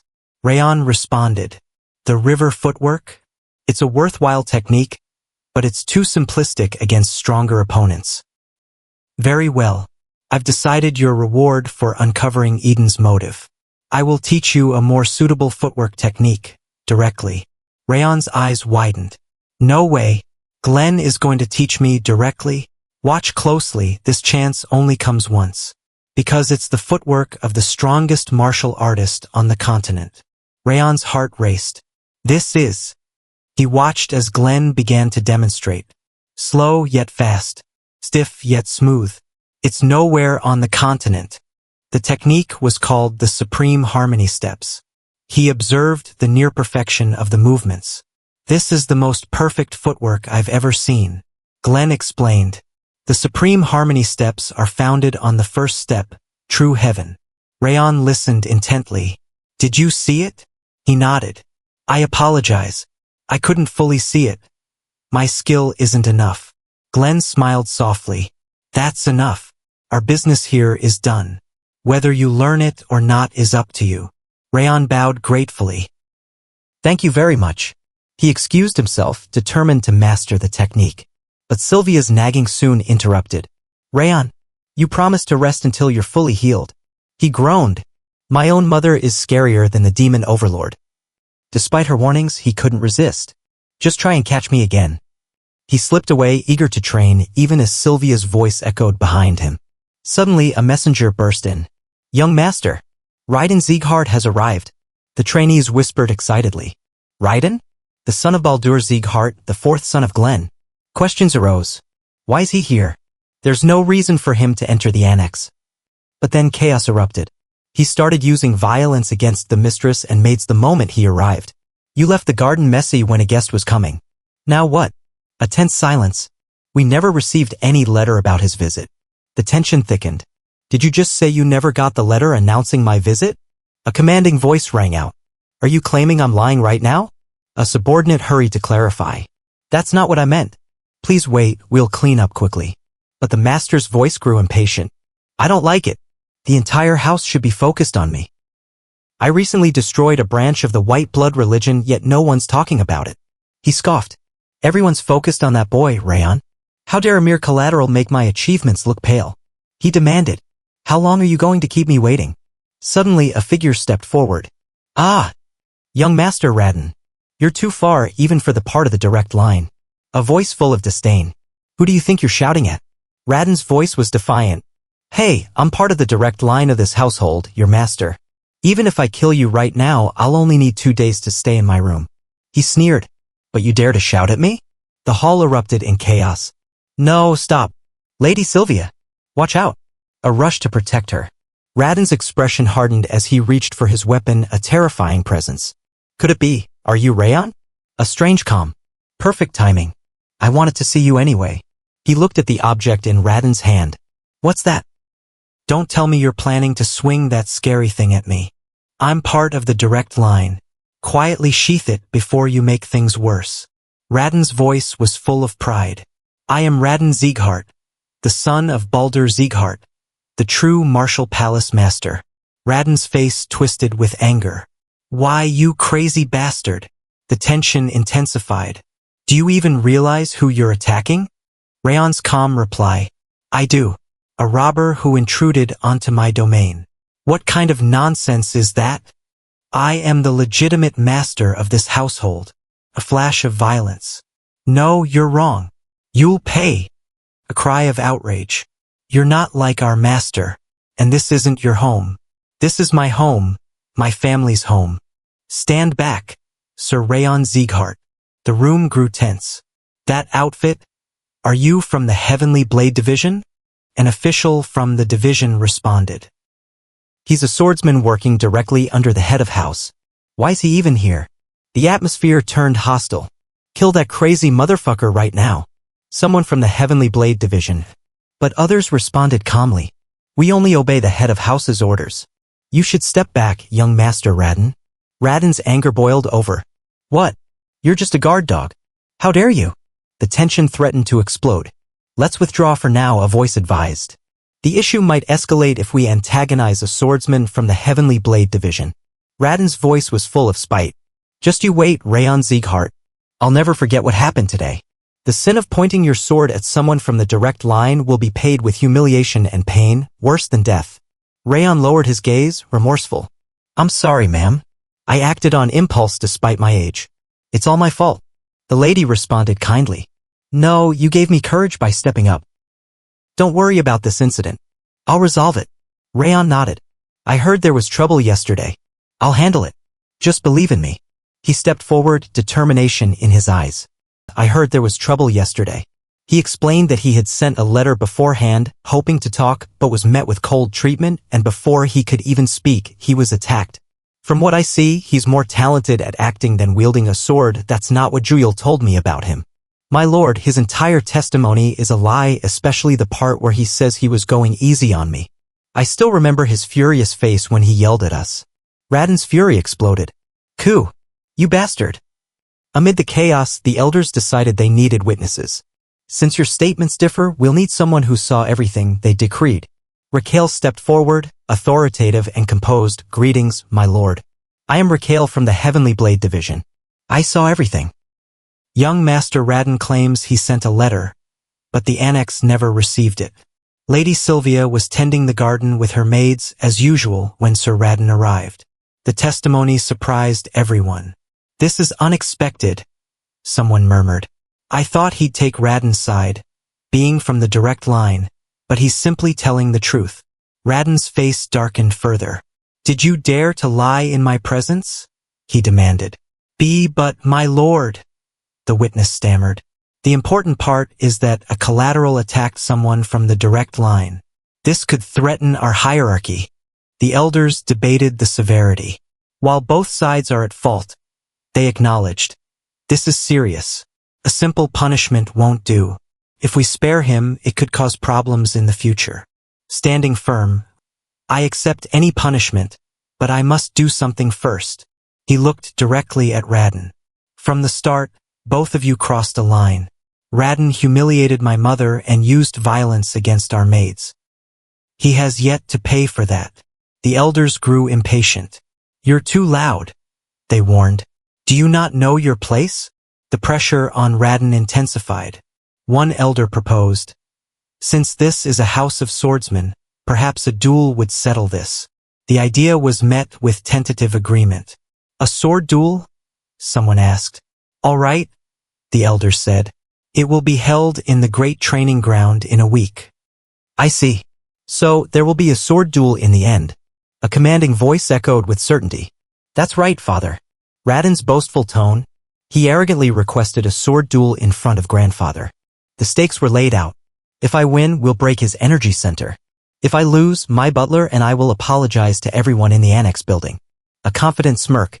And on top of that, the true martial palace will no longer approach the annex building. He sneered. No matter how talented he is, he's just a son born between Sylvia and some unknown person. He demanded. Show him the reason why you are from the direct line. Baldur's voice resonated. Don't worry about it, father. I didn't have any weapons back then and I was taken by surprise, but... He clenched his fist. He is no match for me now that I've reached the intermediate realm. Baldur chuckled proudly. Haha, that's my son for you. Just in case, though. Make sure not to get too excited and kill him. It'll look bad if you kill him in a sword duel. Just cut the tendons on his wrist, make him crippled, destroy his hope. Raden's eyes gleamed. Yes, understood, father. The scene shifted to Raon, standing determined. Young master is going to have a sword duel against Sir Raden. Whispers filled the air. Sir Raden is an intermediate realm, but is it really okay to do nothing? The concern was palpable. Our young master has only reached the novice level. Some hesitated. Maybe it's not too late to stop him. Like Helen said, this duel is too dangerous. But others believed. Raon wouldn't have ended up in that situation if he hadn't panicked. Since Raden learned from Baldur, he'll become a different person during battle. Despite appearances, Baldur's training emphasized the flexible sword, focused on targeting openings, exploiting weaknesses. But, are you really going to let this happen? A voice of concern. I'm nervous too, but... Raon must have a reason to ask us to believe in him. A quiet resolve. That's why for now, let's just believe in Raon. A servant approached. Young master, I brought lunch. Raon looked up. Judiel? She smiled softly. Yes. I brought some sandwiches to make it easy. Please eat slowly to avoid upsetting your stomach. Raon nodded gratefully. Thank you. He opened the lunch and saw something unexpected, all the information about Raden's flexible sword techniques compiled neatly into a book. Did she really gather all this in a day? Did she step up to protect my mother and now she's brought me this? He felt gratitude. Time passed and the day of the duel arrived, drawing everyone's attention. I've been waiting for this day. A voice full of anticipation. I've been looking forward to cutting you down since that day. I'll crush your body and make you unable to wield a sword forever. The duel began. Combatants, come forth when you're ready. The atmosphere crackled with tension. Start the sword duel. Raden's arrogance. Your bluffs won't work anymore. He disappeared suddenly. He disappeared? When did he get behind me? Chaos erupted. This is the first time. Raon's movements blurred. You're going to die 8 times today. The voice was cruel. For the lie about sending a letter, for disrespect, for everything. Raden lunged again, but Raon evaded effortlessly. I thought I'd cut him down for sure this time. But Raden's attacks kept coming. This is the price for spitting on the flower my mother raised. For trampling her flower, for hitting Helen. The fight was relentless. He's only using star-connecting sword and river footwork. How's he even losing? A realization dawned. Raon is taking revenge for the violence against us. The truth struck hard. Even though we're just maids, he's fighting someone from the direct line to protect us. And destroying him. Raon's silent resolve. Despite how weak we are, we must have a fighting spirit. We must fight until the very end so they don't cross the line again. The battlefield echoed with the clash of swords. Raden is incapacitated. The duel's over. Victory was declared. Raon had won. A moment of silence. Then awe. Raon Sieghart has won the duel. The house was stunned, realizing the strength and spirit of the young master. Raden, what is this disgrace? Ha ha ha. I told you that Raon would win. Celebratory cheers erupted. That's right. As expected of the young master, support poured in from all directions. Woo Raon. I knew he was going to win. A veteran servant spoke with admiration. I've served the Sieghart family for a long time, but it's my first time seeing everyone support an indirect descendant without regard for status. He looked genuinely surprised. Receiving commendation from your comrades regardless of status. It's a real surprise. But what truly shocked him was the martial display. During the duel, although Raon lacked proficiency, he used supreme harmony steps, footwork system I devised after transcending temptation. Normal martial artists spend their entire lives trying to master it, yet Raon managed to use it within a week. A sense of awe, and the admiration he's garnered at his young age. Supporters chanted, "Raon! Raon! Raon! Raon!" A voice from the past echoed in the mind. Because we've strived for strength, our family now emphasizes power. And I, in my old age, can no longer change that. He paused, contemplating. But if it's Raon who's born of Sylvia and an unknown who knows the unjust treatment of indirect descendants, maybe one day he'll be the one to change this family. The scene shifted to the aftermath of the duel. As the duel ended, both of you will fulfill your conditions. A commanding voice. Raon, use whatever excuse you can to cut the true martial hall's budget by half. Laughter from the subordinate. Understood. Following the instructions, Glenn supervised as Raon's conditions were fulfilled. Ill before his mother and maids apologized publicly and Raon had to admit his wrongdoings. Glenn warned the true martial hall to stay out of the annex's affairs. Finally, the maid's tense expressions softened into tears of joy. We can finally go home.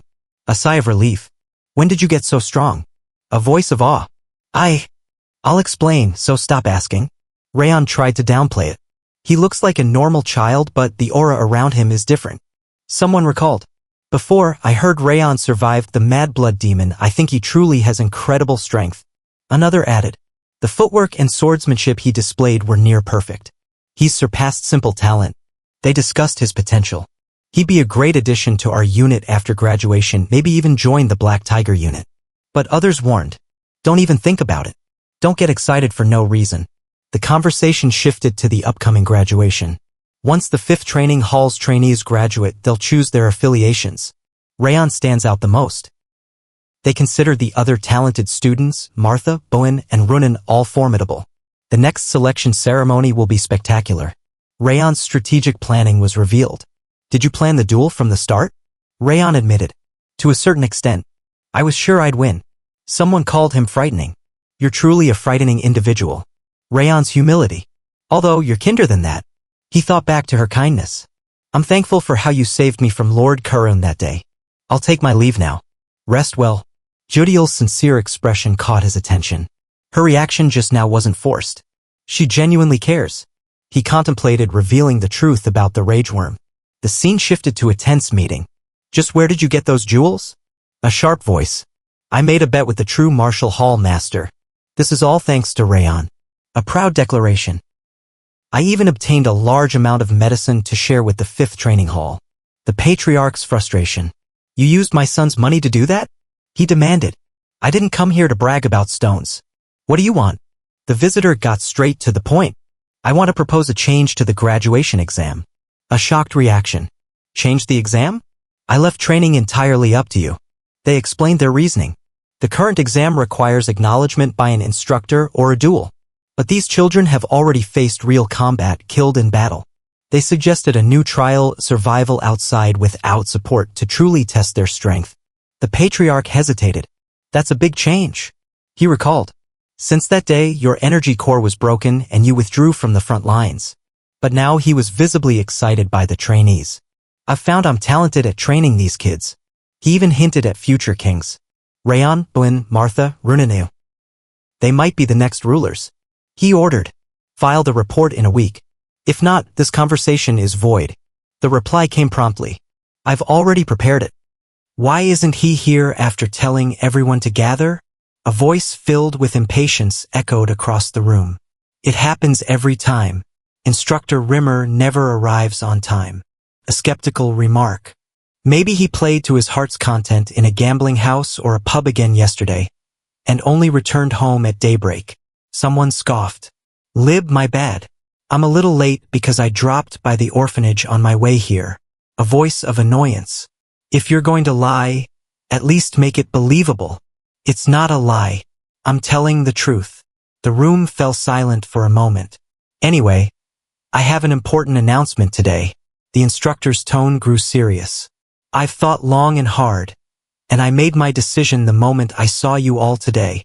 He paused dramatically. Your graduation exam is about to begin. A ripple of surprise. You can't stay trainees forever, he explained further. Normally, the graduation involves gaining recognition from instructors or sparring, but yours will be different.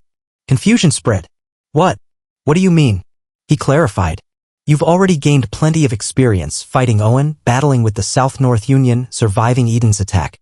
So instead of some worthless duel or recognition, you'll venture into the world alone. The trainees listened intently. The theme of this graduation is survival. In a month, you will leave your trainee status behind and survive across various locations on the continent, armed with just one sword. A collective gulp. Of course, there's an alternative for those afraid. Raon, are you willing to do it? Without hesitation, Raon nodded. Of course I will. Then I'll do it too. A determined voice. I've been surviving from birth, so this is nothing new to me. Someone else hesitated. Hey, not just Raon. Aren't you all deciding too easily? They voiced concern. Do you even know where I'll send you? Especially Raon. Since you're the top trainee, your decision might influence others to follow without thinking. Raon's resolve was clear. I'm aware of the difficulty, but I trust Instructor Rimmer. He never gives us trials we can't overcome. The instructor's expression hardened. You're commendable, but I won't go easy on you. He announced their destinations. Ban, Loving Desert. Renan, Kadam Jungle. Martha, Sion Canyon. And Raon. Haben Castle. A heavy silence. That's a battlefield where monsters from the Northern Sea and Stalin Mountain appear every day. He explained. It's called the Hellish Battlefield, no time to sheath swords. The trainees' faces paled. This will be tough for all of you, but prepare thoroughly. About a month until departure. The scene shifted to a concerned maid. Ma'am, isn't the young master training too intensely lately? She worried. He's been training for days, reducing sleep. I wish he'd refuse this test. Another voice? It's a chance for growth. Raon needs to push his limits. She nodded. He's trying to reach his peak for Haben Castle. We should support him. But she herself felt the strain. I've increased my training, but it still doesn't feel enough. The monsters there had tough skins, large bodies. Since Sieghart's swordsmanship balances attack and defense, I'll be at a disadvantage. I could use the Thousand Flames cultivation techniques, but they consume a lot of aura. Extended battles are dangerous. I need more info on Haben Castle and a sword technique that complements Thousand Flames. A plan formed. I'll need to invest, perhaps get a new swordsmanship. They discussed. You want to acquire a new sword technique using silver tablets? Yes. I was planning to restore my mother's status to the direct line with the tablets, but... He interrupted. You're using silver tablets despite that? I realized that the reward I got, just a silver tablet, was not enough. Golden tablets are needed to restore her status. So I thought, instead of wasting time collecting silver tablets, I should become stronger first. He nodded. That's wise. If you don't trust me, you can choose differently. Glenn made sure to reward me accordingly. I'll do my best to learn it. He asked. Before you leave, why did you accept the Haben Castle exam? Because I realized from Eden's fight I need to surpass my limits to get stronger. Instructor Rimmer would never give us trials we can't handle. He advised. Broaden your thinking when using sword techniques. That's why I cherish Raon. He already understands my intentions. He reflected. He's different from Bayan or Martha. They're good, but he's special. They exchanged words. I gave him the Fangs of Insanity. It's a powerful, violent swordsmanship. His concerns. I worry if Raon can control it. He finished. I've given him the book. Whether he learns it or not depends on him. It's a gesture of love from his grandfather. He agreed. You talk too much, Rimmer. A rare teasing. I've been quiet lately. Rimmer's tone softened. The Fangs of Insanity is dangerous. I worry about Raon controlling it. He concluded. I've done my part. Now it's up to him. Despite your claims, you've given him valuable advice. You talk too much, Rimmer. He replied. I've been quieter lately, but... He paused. The Fangs of Insanity is a violent swordsmanship. Fangs of Insanity. A voice resonated with reverence and caution. Just as the name implies, it's an intuitive sword of the highest degree, relentlessly attacking, like the fangs of a savage beast, aiming to tear into the opponent's throat. The words echoed with respect. But an intuition sword isn't learned through theory. It can only be mastered through battle experiences. A determined voice continued. That's why I kept sparring against the trainees, pushing myself endlessly to learn the Fangs of Insanity. I wielded the sword without rest until the day before the graduation. He recounted fiercely. More precisely, I fought with even greater ferocity, reaching a higher realm, reaching closer to understanding the true meaning of the fangs of insanity. He looked back on his relentless training. By the time none of the trainees could spar anymore, I finally grasped the essence of the fangs of insanity just before departure. The night loomed over him. That night, I pushed myself harder than ever. You're bruised more often now. A concerned voice. You've pushed yourself too hard with the graduation tomorrow. Ma'am will worry if she sees your injuries. He nodded. I pushed because I want to master the fangs of insanity. A quiet acknowledgement. And Judiel, I have something to tell you before I leave. He hesitated. I lied about feeding you the rage worm. A stunned silence. You suspected, didn't you? She nodded. At first, I thought it was real. I was afraid. All I could think about was surviving. He looked at her kindly. But I gradually felt at ease with the people here. And you, Judiel, you treated me like a human without expecting anything in return. He recalled her efforts. You even prepared measures to hide me from the Central Martial Palace's suspicion. A quiet moment. And I realized you were just trying to protect this place. She looked away, touched. That's why I started to think maybe you didn't use the rage worm. He reached out. But why did you tell me? Because? Her voice trembled. Because you've changed, Judiel. I've been watching you too. You've been acting behind a mask. But your true feelings started to show. He paused. And on the day Raon came and acted violently, you truly wanted to throw yourself forward to protect Mom and Helen. He handed her a note. By the way, I found this on my bed. Information about Haben Castle. She took it gratefully. Thanks to you. This was very helpful. Her expression softened. I have a younger brother. We were separated when we were sold. I don't know where he is now, but I was told I might see him someday. I have to obey their orders. He nodded. I'm sorry, Judiel. I'll find your brother. As long as Karun is after me, we'll clash eventually. But once I settle with him, I'll find your brother.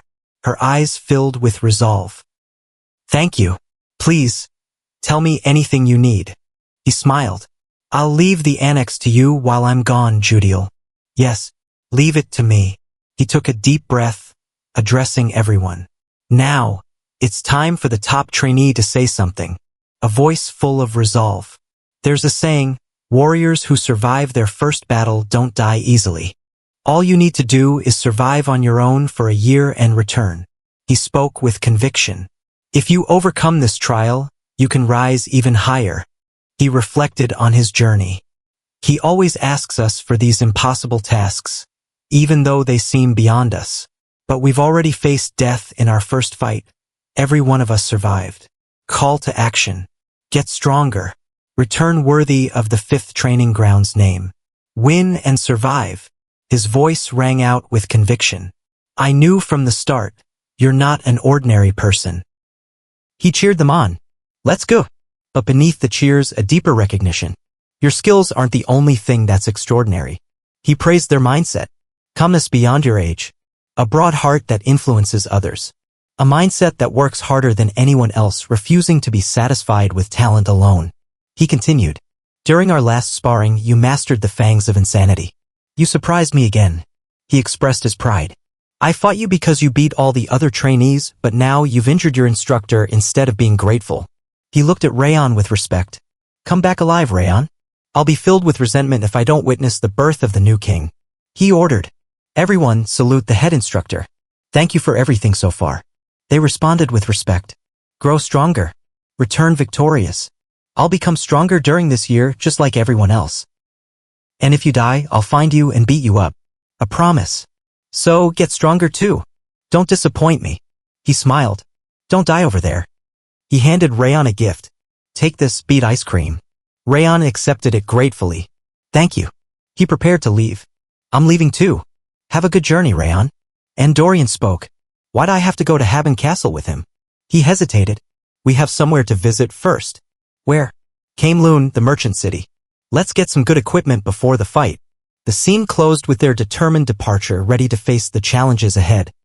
The bustling central market of Karmalun's commercial city is alive with activity. Stalls overflow with items, but none catch your eye. There's nothing here that suits your needs. You grimace, realizing it's time to go deeper. We really have to head to the black market, you mutter. Your assistant tilts his head, observing. Sir, since you're not stopping anywhere, I guess you don't see anything you need here. You nod. Are we going below, then? He raises an eyebrow. Below, you know of Carmelin's black market? You glance at him, surprised. Is this your first time here? He smirks. How do I know about the black market? I grew up in a merchant's family, you know. I know all about these places. Realization dawns. Ah, so that's why you knew. I had my suspicions, but now I see. Let's go right away. He nods. You enter the black market through a secret tunnel. Do you know where it is? He hesitates. I heard about it from Instructor Limer. Faint smile. Did I? Well, I heard the black market has a casino. You nod, confirming. That checks out. Let's head in. Later, beneath the city, the black market reveals itself in all its sprawling underground glory. This place is huge, your companion exclaims, eyes wide. I can't get used to it, you reply, gazing at the organized chaos. It's even more organized than the market above. You approach a merchant, seeking what you need. Is what you're looking for here? He asks. I'll only know once I check the auction catalog. You respond, flipping through the listings. Suddenly, your eyes catch something. Found it, the black butterfly, you say softly. It's being auctioned tonight, starting at 10 gold. Your brow furrows. You're going to buy that? It's more expensive than expected. It's a risk. I could buy it if we used all our money, but that's too much. You mutter. Follow me, Dorian. You say, heading toward a pawn shop. We need to sell off what we don't need first. 1 hour later, Raon and Dorian continued browsing the bustling market stalls. But why are you looking at more stuff and not heading to the auction? Dorian asked impatiently. Raon glanced around, replying calmly, I'm seeing if there's anything useful here. We still have a bit more time before the auction begins, and I wanted to check this out since we have more than enough money. There's nothing of note here, Dorian muttered, crossing his arms. Raon's eyes suddenly caught something shiny. Ah, you have a good eye for things. He pointed at a worn ring on a dusty shelf. It'll only cost 5 gold coins. Sometimes there are undervalued treasures here. It's a shame. Dorian looked skeptical. Suddenly, Raon's gaze fixed sharply on an ornate ring displayed prominently. That, he exclaimed. That's the ring of the first patriarch of Sieghart, the one I saw in the memories that flooded in when I learned the Thousand Flames technique. His companion's eyes widened. That's here? Raon stepped forward. Hey, how much is this? The shopkeeper, an older man with a sly grin, responded, that ring increases the strength of the user and purifies their mind. Raon's eyes widened in disbelief. 5 gold coins? Are you trying to rip us off? That ring was clearly bought with silver coins. He pointed at a number. Look, 171. The effect is supposed to be a strength buff along with mental purification, but just the mental purification alone was worth 5 gold coins. It deserves a place in a specialty magic item shop, not this rundown store. Plus, the strength increase isn't much. It's scratched all over, old enough that I can't tell if it's gold, copper, or bronze. Honestly, if you threw this among street trash, nobody would bother to pick it up. Yet, you're charging us 5 gold coins? He stepped back, frustrated. Let's negotiate. He offered 1 gold coin. Take it. Good work, Dorian. Raon felt a faint energy from the ring but still wondered. I clearly feel something from that ring. But that guy just now, didn't he seem like a different person? Dorian is quite good at negotiating, but he still doesn't have a good eye for items just yet. Raon sighed. Anyway, we got something out of this. Then suddenly he asked, wait, did you already pay for that ring? Yes, I did. The shopkeeper's eyes gleamed with greed. Whatever you paid, I'll pay you tenfold. Sell it to me. You look like an adventurer who needs money. That should be enough. Tenfold? Dorian exclaimed. I only bought it for 50 silver coins. That's worth that much. She turned to Raon. Sell it, sir. She wants to buy that cheap ring for 10 times what you paid. Raon's gaze sharpened. She knows what this ring is worth. From the way she's talking, it's at least 100 gold coins. Raon shook his head firmly. Sorry, but I refuse. I still won't sell it. She pressed on. Then, 20 times the amount. No, 30 times. 50 gold coins. Raon remained resolute. Sorry, but I don't let go of my items that easily. I won't sell it no matter what. You. I don't know where you're from, but it'd serve you well to know your place. You'll only suffer if you don't give her what she wants. Raon retorted, "You're speaking like I should know who she is. I don't care about that. Just leave me alone." The woman's voice rose in anger. "Do you know who I am? Do you know who you're being rude to right now? Don't get cocky and just sell it while I'm still asking nicely." Those are quite bold words against someone who just refused to sell an item. She snapped back, "If you don't want to look like some spoiled brat, you'd better leave it alone. You know nothing of this world. It would serve you well to consider why people bow to others. If you don't want to meet a sudden death without witnesses, that is." Raon stepped back. "I'm leaving if you're done." Setter, who had been silently observing, signaled. "We're going to the auction floor." He explained further. "People come to the stalls after visiting the pawn shop. If he was at the pawn shop, he'll probably be at the auction too. Whatever he wants from there, I plan to take it instead." He glanced at the auction list. "The necklace of dainty 70 gold coins. Congratulations. Now onto the silver mana stone," he continued. The auctioneer announced the next item. Next, participants began raising their bids. 2 gold coins, 5 gold coins, 7 gold coins, 13 gold coins. The bids kept climbing. 50 gold coins. The highest bid ever. Setter nodded. "I doubt there will be any more bidders after this," he observed. He didn't even look at any other items. The auctioneer declared sold. "He bought that butterfly above the market value too," someone murmured. "He definitely wanted to snag that black butterfly." Setter decided, "I have no more business with that poor man." The woman, annoyed, thought to herself, "She's doing this on purpose. What do we do now? It'll be a while until another black butterfly is sold." He looked at Raon. "Ha! Why do you need that all of a sudden?" Raon smirked. "Don't worry, Setter. Why don't you go and get us some clothes for the night? I'm going to steal that butterfly from her." On the continent, the most renowned assassins each possess their own unique traits. Some move with lightning speed or light-footed grace, while others rely on their sharp intellect as their greatest weapon. In my past life, I was known even among these legends for my exceptional stealth, my shadowless step. It was a technique I often employed in combat, blending seamlessly into the darkness. But in this life, I've learned the supreme harmony steps, a more refined and balanced form. I never thought I'd need to use my shadowless step again until now. 10 minutes ago, I handed over the cloak I requested. "Well done," I said, impressed. "You found something quite good in such a short time." My assistant, Dorian, hesitated. "Did you find out anything about the woman in the mask?" I asked. He fidgeted awkwardly. "Oh, well," he began. "What's with that reaction?" I pressed. He glanced away.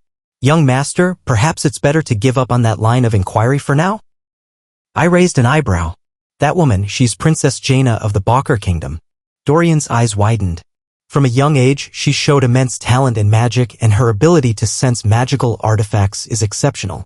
The Balker King treasures her greatly. I sighed inwardly. "It's unfortunate, but maybe we should move on to the next item," I said. "Then that means she's a VIP at the night market, right?" He nodded. "The bidding on her items is still ongoing. Unlike regular participants, she's likely still in her room, waiting. Stealing now while they're still in the black market's hands might be safest." Without hesitation, I decided. "I'll be back, Dorian." "Wait, young master?" But I was already moving. Sure enough, Jaina's items hadn't reached her room yet. Spending 50 gold on that ornamental butterfly, no matter how you look at it, the ways of the rich are hard to understand, I thought, observing the scene. "Anyway, focus," I muttered. The black butterfly was in plain sight, surrounded by distracted employees playing cards. The black butterfly dies in tight spaces, so it's stored in a bird cage. I whispered. It was resting on a mana stone drawn to the purest mana. If it senses higher purity than the stone, it'll come out on its own, I explained. Suddenly, I sensed movement. "What are you doing?" "Keep your eyes on the game," I snapped, realizing the butterfly had vanished. "Where did it go?" I yelled. "Find it immediately. If the young master gets caught."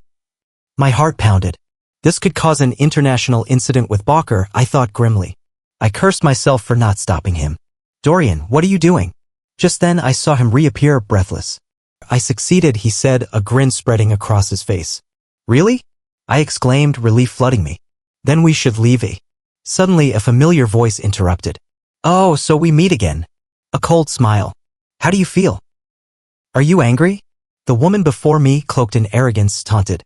You should have learned earlier you can't beat me even if you die and come back. She held out a ring. Give me the ring and I'll trade you the black butterfly. This is your last chance. Think carefully. I hardened my voice. You're deaf. I won't sell it. She sneered. You don't understand because I'm being nice. If you want to leave this night market alive. Her words turned threatening. Miss. The black butterfly is gone, stolen. Her face twisted in frustration. Damn it. That bastard stole it, I know it. That smug look, that's proof. She spat venom. I thought you were proud, but you're nothing but a vile thief. She bared her teeth. Do you even know who I am? I shrugged. What do I need to know? I'm Jaina, Princess of Balker. Her arrogance clashed with her anger. You dare show me this attitude? A tense silence. I'll make sure you never steal again. Then the scene shifted, familiar voices, tense introductions. Greer. You know this person? Is that you, Raon? The name hit me like a blow. Raon Sieghart. Related to the Northern King of Annihilation, the legendary, blonde-haired, red-eyed ruler. My mind raced. He's from the royal bloodline. Her eyes narrowed. What did you call me, thief? I smirked. Think of it as Balker insulting Sieghart. The atmosphere grew heavy. This is your last chance, I warned silently. Jaina's voice trembled. I didn't know who you were. Please forgive me. She bowed deeply, desperate. Fine, I said, relaxing slightly. Let's end this here. If her kingdom's honor was to be preserved, I'd let it go for now. Thank you for your help, I said. I'll take care of it. We exchanged a glance.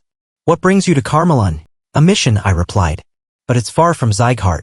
We stopped here to gather equipment before our graduation exams. Ah, you're in the middle of that?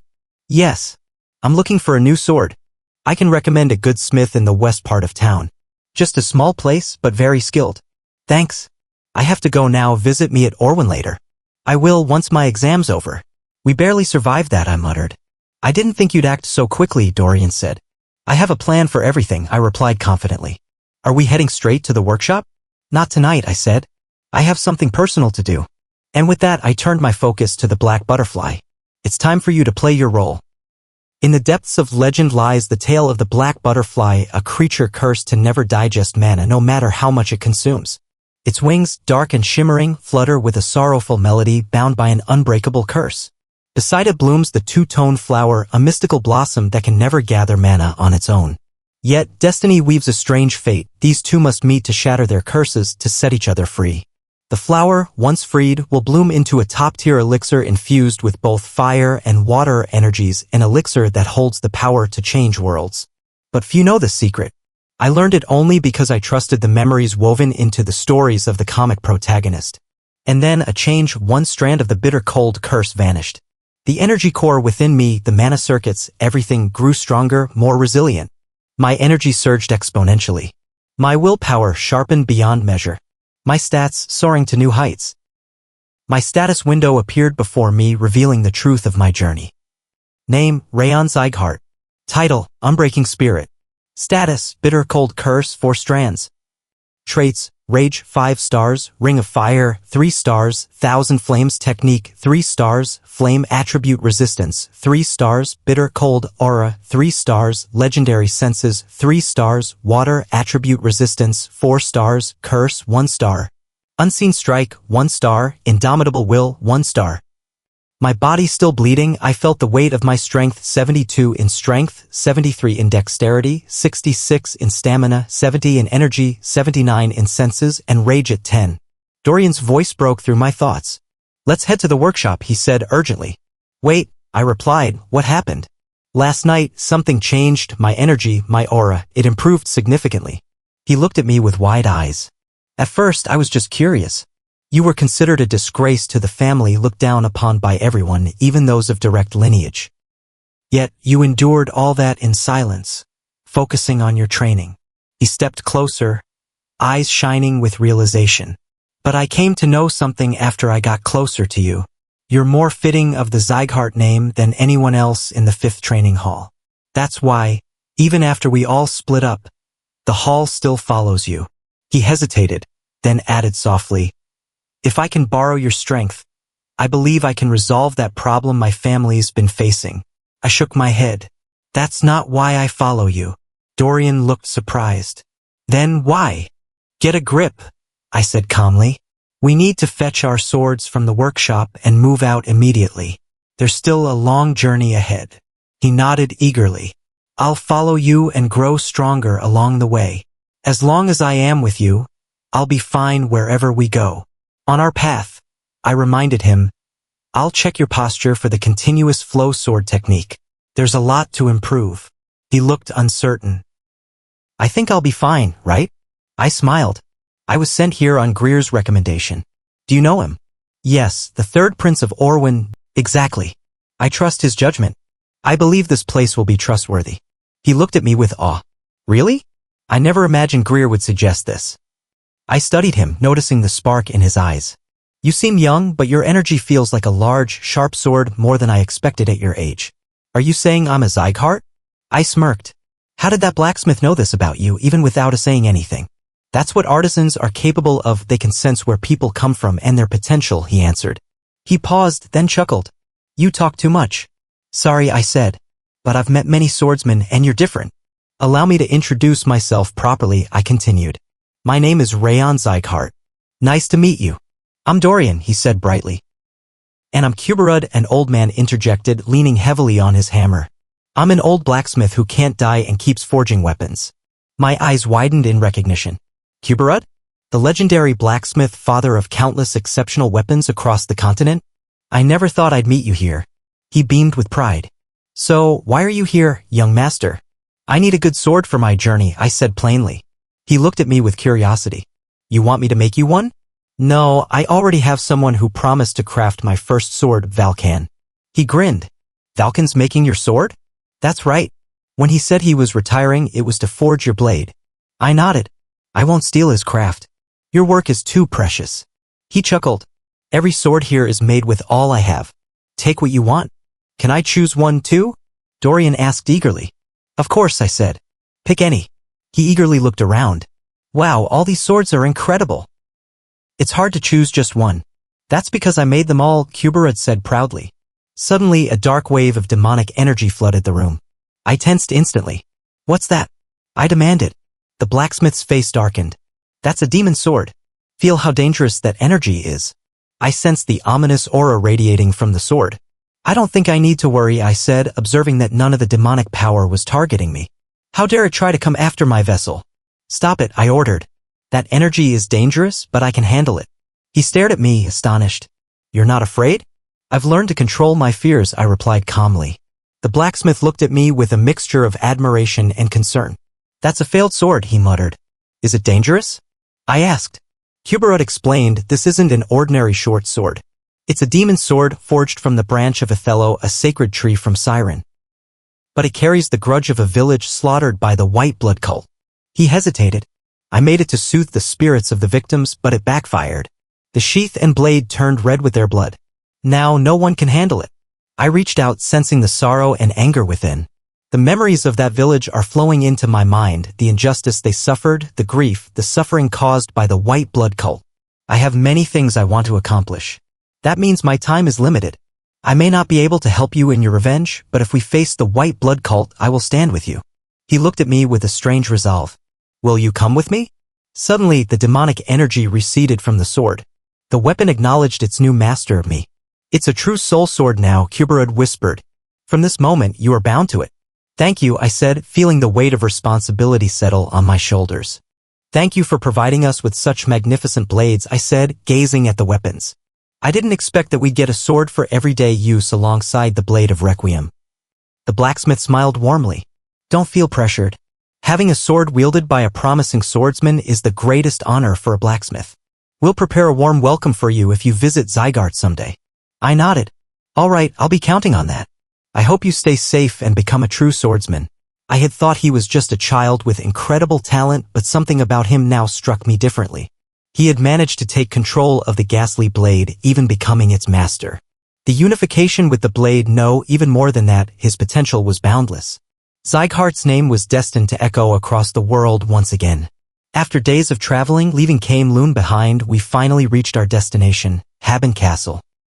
The scenery had been transforming, the snowfield stretched endlessly, cold and silent. Ha, we finally arrived, I muttered softly. But a strange, foul stench greeted us, an unmistakable smell of battle, blood, and burning corpses. What is that smell? I grimaced. Ugh! It's the scent of a battlefield. It makes the essence of life feel so vivid. Why are you like that now when we've finally arrived? I asked, raising an eyebrow. He snapped back defensively. It's not like there were no hardships on the way. The weather kept getting colder after we left Kame-Lun. Yet, you kept insisting I move my body when I complained about the cold. From sunrise to sunset, you kept pushing me to perfect my sword stance, even when I was on night watch. I couldn't sleep at all. Do you really think that was no hardship? I chuckled. You're right. Training in moderation is important. Even the King of Essence needs rest. Suddenly, a stern voice interrupted. Are you the mercenaries supposed to arrive? You're a bit late. A tall man stepped forward, Vice Commander Tarion Britton. My name is Tarion. I am the Vice Commander of this castle, and your new superior officer. I will be leading you from now on. I nodded politely. Understood. We're honored to serve. He looked us over with sharp eyes. Follow me, he said, turning on his heel. Dorian, stop dawdling. Stand up, walk on your own. Let me go home, Dorian mumbled, shoulders slumping. The environment here was worse than expected.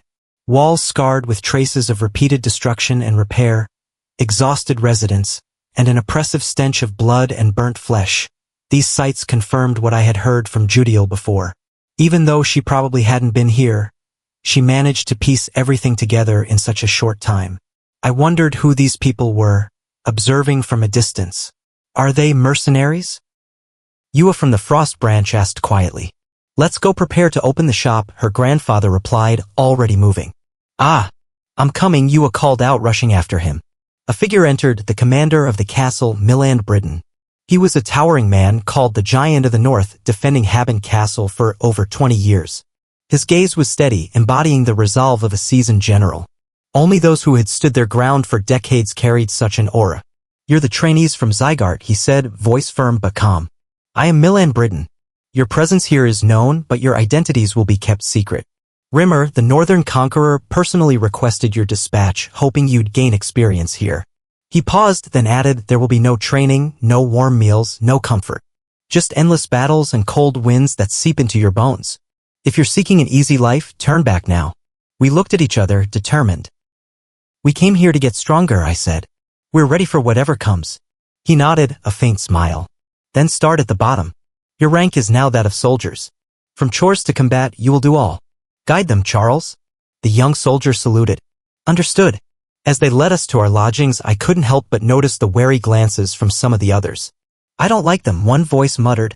Dorian's limp and too relaxed, and Raon, he's wearing a flower bracelet. He looks like he's here to play, not fight. Don't judge by appearances, another replied. They passed Zygarde's brutal training. They're not as naive as they seem. Let's observe them first. Still, curiosity gnawed at me. Why did they want updates on us every 2 weeks? Rimmer's letter? Or was it the Lord's own request? The thought unsettled me.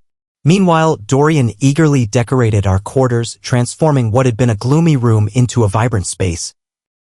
Golden curtains, colorful bags, even a flower bracelet. Dorian, what are you doing? I asked, surprised. I did it while you went to the restroom, he said, grinning. It's to make this place more comfortable, of course. He handed me a bag filled with colorful accessories.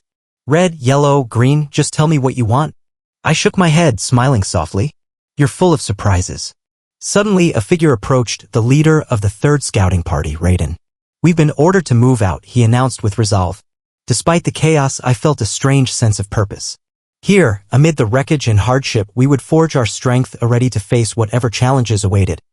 So, what brings you here today? The man smirked. I've heard about it, my lord. His tone was casual, but a glint of mischief flickered in his eyes. Ren must have told him. He's been whispering behind my back with that gambling addict lately. He leaned in slightly. You ordered the shadow agents to investigate what Raon has been up to. Truly unexpected how much you cherish your grandson. I raised an eyebrow. That's why I secretly ordered them to look into him, isn't it interesting? Raon bloomed and absorbed the Teuton flower during the mission against the Snow Tiger bandits, and he even taught a lesson to that Balker princess, the one notorious for her haughty attitude. The man chuckled. Should you really find that amusing? Your disciple stealing and causing trouble with an allied princess. Stealing? That was the princess who picked a fight, I replied coolly. Raon simply returned it fair and square. He looked surprised. And the shadow agents couldn't figure out how he stole the black butterfly? That's impressive, makes me look forward to what he'll do next. I shook my head. I already ordered the shadow agents to retreat. No need to keep poking around. But why? The man pressed. Aren't you curious about Raon's next move? I heard he obtained a ghastly blade forged by Kuberud. I only dispatched the shadow agents as a precaution, I explained, to prevent interference from the house. I've already asked Haben Castle to send reports. His eyes widened. Wait, was it you? Don't tell me you told him about it. I didn't, I said firmly. It wasn't me who told him this time. He sighed. Ha, you're blaming the wrong person. It's obvious you messaged Haben Castle. Why not just call him and say, you're the best, my grandson, instead of acting all dignified? Because that would clear up the misunderstanding with the annex building, I muttered. And it would make everyone happier. Especially Sylvia. He scoffed. Ha! Looks like my lessons last time weren't enough. He glanced at his watch. Ah! I have an appointment. I need to go. Before he left, I caught his words. I'll ingrain that lesson into your body next time. A faint scream echoed behind him. I turned sharply. That sounded like a cry for help. This is Stalin Mountain, a place where monsters from the northern sea and the snowy peaks gather, creating what's called hell on earth, even within Haben Castle. The view is marvelous, but the danger is real. Let's start the test before heading out to scout, I said, eyes narrowing. It's important to see how good you really are. Yeah, that sounds good, Dorian agreed eagerly. I pointed at a trail in the snow. What do you think this trace is? He examined it carefully. It must be a big monster. Could it be from an ice troll? I shook my head. No, it looks different. Troll footprints are larger and deeper, and they walk on 2 legs, not 4. These belong to a mountain goat, probably a Kerry mountain goat. He looked amazed. Wow, you're really good at this. I continued. Now, when do you think these footprints were made? He hesitated, then answered confidently. Less than half a day ago. The ground isn't hard enough for them to be old. Exactly, I said. And this trail, I pointed to a different set, was made by a dire wolf. Their claws leave marks on boulders and trees, but this one's old, so it's probably dead already. He looked at me in disbelief. How do you read all that so smoothly? New recruits in our scouting parties go through hazing, I explained. But ours isn't about punches or yelling. It's about giving subtle, provocative advice about how much knowledge from books can be useless here and how dangerous this place really is. He looked frustrated. How does he already know all that? This hazing isn't supposed to work like this. Hey, you. I called out. Tell me what kind of trace this is. Ugh, you don't even know this, a voice mocked. This is. Suddenly Dorian's cry for help pierced the air. Young master, please save me. We turned swiftly. I motioned to ignore his pleas. Let's scout the surrounding area first, I said, activating the perception of the snowflower. Through this technique, I could see beyond the limits of normal sight. The blade of Requiem was scouting independently, sending me information through ghastly energy. It was gathering high-purity energy from defeated monsters and transmitting it to me. Thanks to this, I even gained a trait related to ghastly energy, an unexpected but welcome gift. It was trying to help me in its own way. Hey, what are you doing right now? The perception of the snowflower is clearer than ever, I muttered. It's the power of the King of Essence. Why are you using the ability of that cursed creature? Because it's working so hard for my sake, I replied calmly. He growled. There's no reason to rely on that. The snowflower's perception is just a glimpse of the King of Essence's true power. Stop calling it a parasite, I said. It's my ability, and I'm always looking for a chance to take over your body. He shouted. How do you ignore the King of Essence? Your arrogance. A tense silence followed. Then the voice of the King of Essence echoed inside my mind, offering guidance. Calm your mind, it said. Connect your coldness to the coldness of this land. Imagine them as one. I closed my eyes, focusing. It looks like my coldness is merging with the snow, I whispered. No, the voice corrected. It's not just snow and coldness. It's about harmonizing your coldness with the land's. That's the key. Learning this was difficult, but I pushed forward. I visualized the connection, feeling the coldness flow through me, becoming one with the land. Suddenly, I felt everything slowing down, my senses sharpening to an unnatural degree. I could tell what the monsters and humans around me were doing, even from the faintest movements. Radically, I sensed Dorian being hazed by Raon, the scout leader. A dire wolf had succeeded in its hunt, and I saw it all clearly. But the range was limited, and I couldn't maintain this heightened perception for long, probably because this was my first try. Then, Raiden's voice echoed. Raon, what's the matter? Shark moles are coming this way from underground. I blurted. Shark moles? Here. Raiden's eyes widened. This isn't their territory. But the tremors grew stronger. The ground rumbled as the monsters drew near. And then I saw it, the terrifying truth. The shark moles had indeed made it this far into Stalin Mountain. Shark moles? They actually came here? His heart pounds as he steels himself. I have to focus. It's just me and the newbies here. His mission is clear: get everyone out and alert the squad. Suddenly, frustration flashes in his eyes. Damn it! Why did my foot have to slip at the worst moment? He positions himself to block the relentless attack of the shark moles. Turning to Captain Raiden, he commands, you should call the others over. He presses his hand to his sword, a determined look on his face. I understand you can't trust me yet, but at least trust my sword. Be careful, Raon. Just avoid them and stay alive until help arrives. And so, the fight begins. Raon's skills sharpen as he wields the Rabid Fang sword. Its performance is better than I expected, he muses. Normally, opponents of this caliber would require him to use his aura, but right now, he's holding his ground with just sword techniques. What's fueling his confidence? His cold energy, meshed seamlessly with the surroundings, the power of Glacia. He realizes this is the true strength of Glacia, a power honed through real experience. Slowly, he adapts, learning to sense his enemies better, making faster progress than he had dared hope. I feel like I can take on any opponent at this level now. Meanwhile, a voice calls out anxiously, Raon, are you alright? Reinforcements arrive, and Raon takes a step back. Fall back, the others shout. As the dust settles, everyone's stunned. Did he defeat all the shark moles by himself? They wonder, knowing these monsters could cause casualties even if the entire squad fought together. Who is this? Their minds whirl. Perhaps, considering the look of disbelief, they realize he's not just a rookie, but someone extraordinary. His pride might be hurt, but he remains silent, humble. From behind, a voice breaks the tension. I'm sorry, and we survived thanks to you. The captain bows his head. Because I didn't believe in you, a dangerous situation happened. I won't make excuses about experience. Raon nods, understanding. Thank you. It's a rare moment, an apology from the captain. Raon's eyes widen. I didn't expect him to apologize so quickly. I wouldn't have believed someone who just joined for the first time and acted like you did. Then a realization dawns. Now I finally understand who you are. Confused, pardon? What are you? A thought crosses his mind. Did he find out I'm a Zeekhart? You're an angel from heaven who has come to save us. No. Captain Raiden then announces, to celebrate our new recruit's first mission, everyone return to the tavern. It's all on me. The squad erupts in cheer. Our cheapskate captain is treating us. Laughter echoes through the tavern. At the Frost Branch Tavern, the chatter turns lively. One of the staff raises an eyebrow, teasing, if he was that strong, why would he come here as a rookie?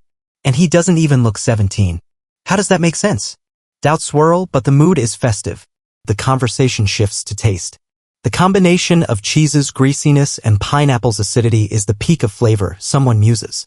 But another raises a concern. Is there a reason we're eating it this way? Something's off. A staff member comments, young master, your taste buds are quite unique. Another retorts, I ate that pizza earlier and couldn't stand it. Suddenly, a new face introduces herself. I'm Yua. She smiles warmly, offering a diverse menu. Would you like to see more? One of the patrons, intrigued by the variety, exclaims, considering how remote this place is, the menu is surprisingly extensive. Then, a playful voice chimes in. This king wants to try the mint chocolate chip ice cream. Yua responds cheerfully, no problem. Our mint near Heaven Castle is especially fresh. I'll have one. As the ice cream arrives, everyone's excitement grows. Eat it quickly, someone urges. The king takes a bite, eyes widening. The refreshing taste spreads immediately, and just as it almost becomes too much, the sweetness of the chocolate emerges. It's a perfect balance, cold and sweet, just like the king. Meanwhile, in a more serious tone, Raon considers his powers. Hey Wrath, he asks, I felt earlier that there's more than one way to use Glacia, right? Wrath, the king, smirks. You've already figured that out? He nods. Just like training techniques humans use, Glacia isn't just for detection. It's about using cold energy efficiently, attacking, defending, all with maximum power. Raon's eyes light up. So, I can use it while attacking and defending? Wrath affirms. Exactly. It heightens your senses and boosts your combat ability. Then, with a teasing smile, he adds, for someone without much talent, you might take a year to master it. Raon protests. A year's too long. Wrath chuckles. Did you think it'd be easy? It's only been a year since I've been guiding you. He then proposes a challenge. Let's make a bet. If you can master Glacia in 6 months, I'll be impressed. Raon hesitates, sensing Wrath's confidence. 5 months, then. Wrath accepts with a grin. Let's do it. And so, an unspoken agreement is made. Raon's journey to mastery begins anew. Dorian, let's head back to the dorms now, Raon said gently, a hint of exhaustion in his voice. Okay. Dorian chirped eagerly. Suddenly, a voice interrupted, warm and friendly. Oh, just a moment, please. Before you go, I have something for you. Raon turned, curious. You really seem to enjoy the pineapple pizza. With a bright smile, the speaker revealed a small bag. So, I made some pineapple cookies with the remaining pineapple. Would you like some? Thanks, Yua. Raon replied appreciatively. Yua grinned. Well done, pineapple girl. I hope you like it. Please stop by if you want more anytime. See you. As Raon and Dorian moved on. This is an emergency. I must return quickly and report to Commander Milland. There are ice trolls gathering in the area. Dorian's eyes widened. Already? Our first patrol mission just ended yesterday. Raon nodded grimly. I know it's tiring to jump into another mission so soon, but it's the higher-ups' decision. I can't do anything about it. He paused, recalling the details. Earlier, Patrol Team 2 found a group of 13 ice trolls near underground pit number 4. It's possible more are on their way. He clenched his fists. We'd better hit them first before they cause trouble. Pit number 4 isn't far from number 5. We were planning to handle the trolls at number 4 before moving on to investigate the shark moles near number 5. I don't have a good feeling about this. You go with them, Vice Commander. Understood. Take the commanding team and the wolves mercenaries. Kill the trolls and then investigate the regions around the northern sea before returning. I'll take Patrol Team 3. We just heard that Raon took care of all the shark moles alone during his first mission quickly and without injuries. If that's true, he'll be invaluable for this mission. The others nodded. If he's that skilled, he's coming with us, someone said. All right, get ready and sleep early tonight. We're going straight into action. Dorian looked nervous. We just finished our first mission, no rest, and now we're thrown into the next? I didn't expect that. He hesitated, then asked, Young Master, do you think it's true that swords can't even cut ice trolls? Raon nodded. Ice trolls have thick, sturdy leather because of their cold habitats. It's said that you need to imbue your sword with aura to really cut through them. Plus, they have great regenerative abilities, like all trolls. It's going to be tough. We're probably going to die during this.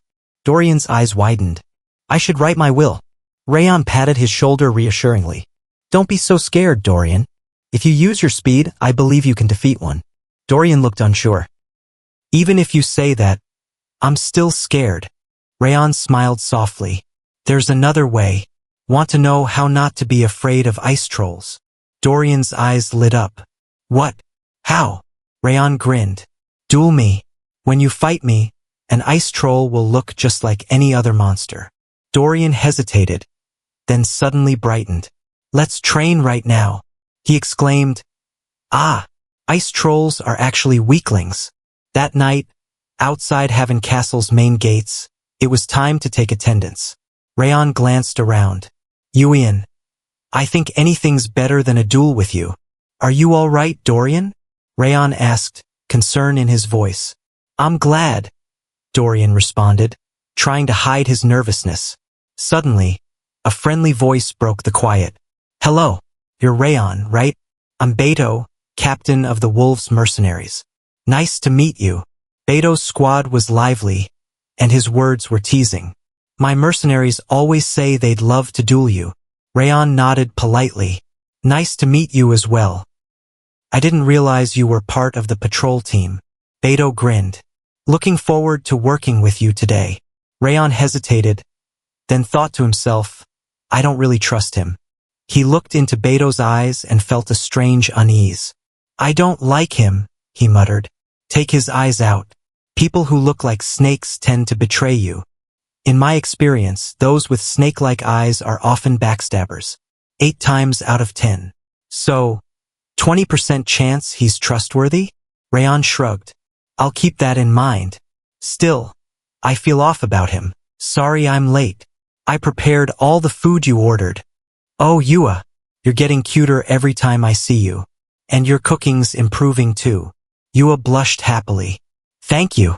You're the pride of Haven Castle. She handed Raon a small bag. This is beef jerky my grandfather and I made. It's really good. Please take some. Raon looked at it thoughtfully. Why are you giving me this? Yua smiled shyly. Because it's your first expedition. Please buy from us next time. Raon nodded with a smile. Thanks. I will. The squad gathered, ready to depart. All right, everyone listen up. We have 2 objectives. Take down the ice trolls and patrol between Mount Sterling and the Northern Sea. Our goal is to keep everyone safe. Raon's senses tingled. That energy coming from the mountain, I can feel it. It's strong, but could it be him? He shook his head. Let's go. Hey, scouts, barked the captain, voice commanding. Take over the packs before you depart. Be prepared, you lose even one, and it's going to hurt. Yeah, the scouts responded, tension in their voices. Treat them like your lovers. One scout snickered. Oh, maybe you don't know what that's like, since you've never had one before. Hey, Captain Raiden, why is the snow attack squad asking the scouts to carry their bags? Raon? Oh, it's your first mission with them, right? They say they need to conserve their strength for combat since they're the main fighters. Raiden nodded. Ever since those guys got assigned here, it's been like this every time. It's frustrating, but we've got no choice. One of the scouts added bitterly, and as scouts with less authority and strength, we just have to suck it up and do what they say. The conversation continued as they prepared. Still, this is better than last time, one muttered, eyes wide with surprise. How did it all fit into that bag? Another sighed. Last time, even after the battle, they made us carry all the gear back. They even dumped the entire post-mission cleanup on us. It's unfair, but try not to let it get to you. It'll be easier that way. The squad leader stepped forward, taking the gear. Leave all your gear with me. Here, strength and rank are absolute. It's so absurd. While they prepare for combat, we're the ones risking our necks scouting ahead. They looked around, disillusioned. To scout means we're the first to encounter traps or enemies, and yet we're mistreated. I thought there would be camaraderie on the front lines, but apparently not. All of this seems to be led by their leader, Captain Edequil. That guy actually thinks this situation is normal. So that's Edequil, eh? His toxic traditions all revolve around him. We just have to crush that guy. Suddenly, a voice interrupted. What's going on? There aren't any ice trolls, contrary to the report, someone said, puzzled. This can't be right. Redeem, are you sure about what you saw? Someone asked. Raiden nodded firmly. Yes. I saw 13 ice trolls gathered on the forest outskirts. That's why I said scouts shouldn't go alone, at least one swordsman should accompany every scouting mission. A young scout, trembling, spoke up. But I definitely saw them. Let's talk later, Redeem cut in. Everyone spread out and searched for troll tracks. Hours passed, but no signs of the trolls appeared. One veteran sighed. These people have lived here a long time and are skilled. Even if the ice trolls leave fewer tracks, they shouldn't leave nothing behind. A tense silence settled. Could there be someone else behind this? Deputy Commander, may I try looking? Just want to confirm something briefly. This won't do if we keep wasting time. Don't stick your nose into this, Redeem snapped. Help set up camp or something. The sun's already setting. Do you want to embarrass yourself like those others? Edequil, watching the scene, scoffed. That's enough, Redeem. Let him try just once. Are you serious trusting that clueless brat? He's just wasting our time. I found them.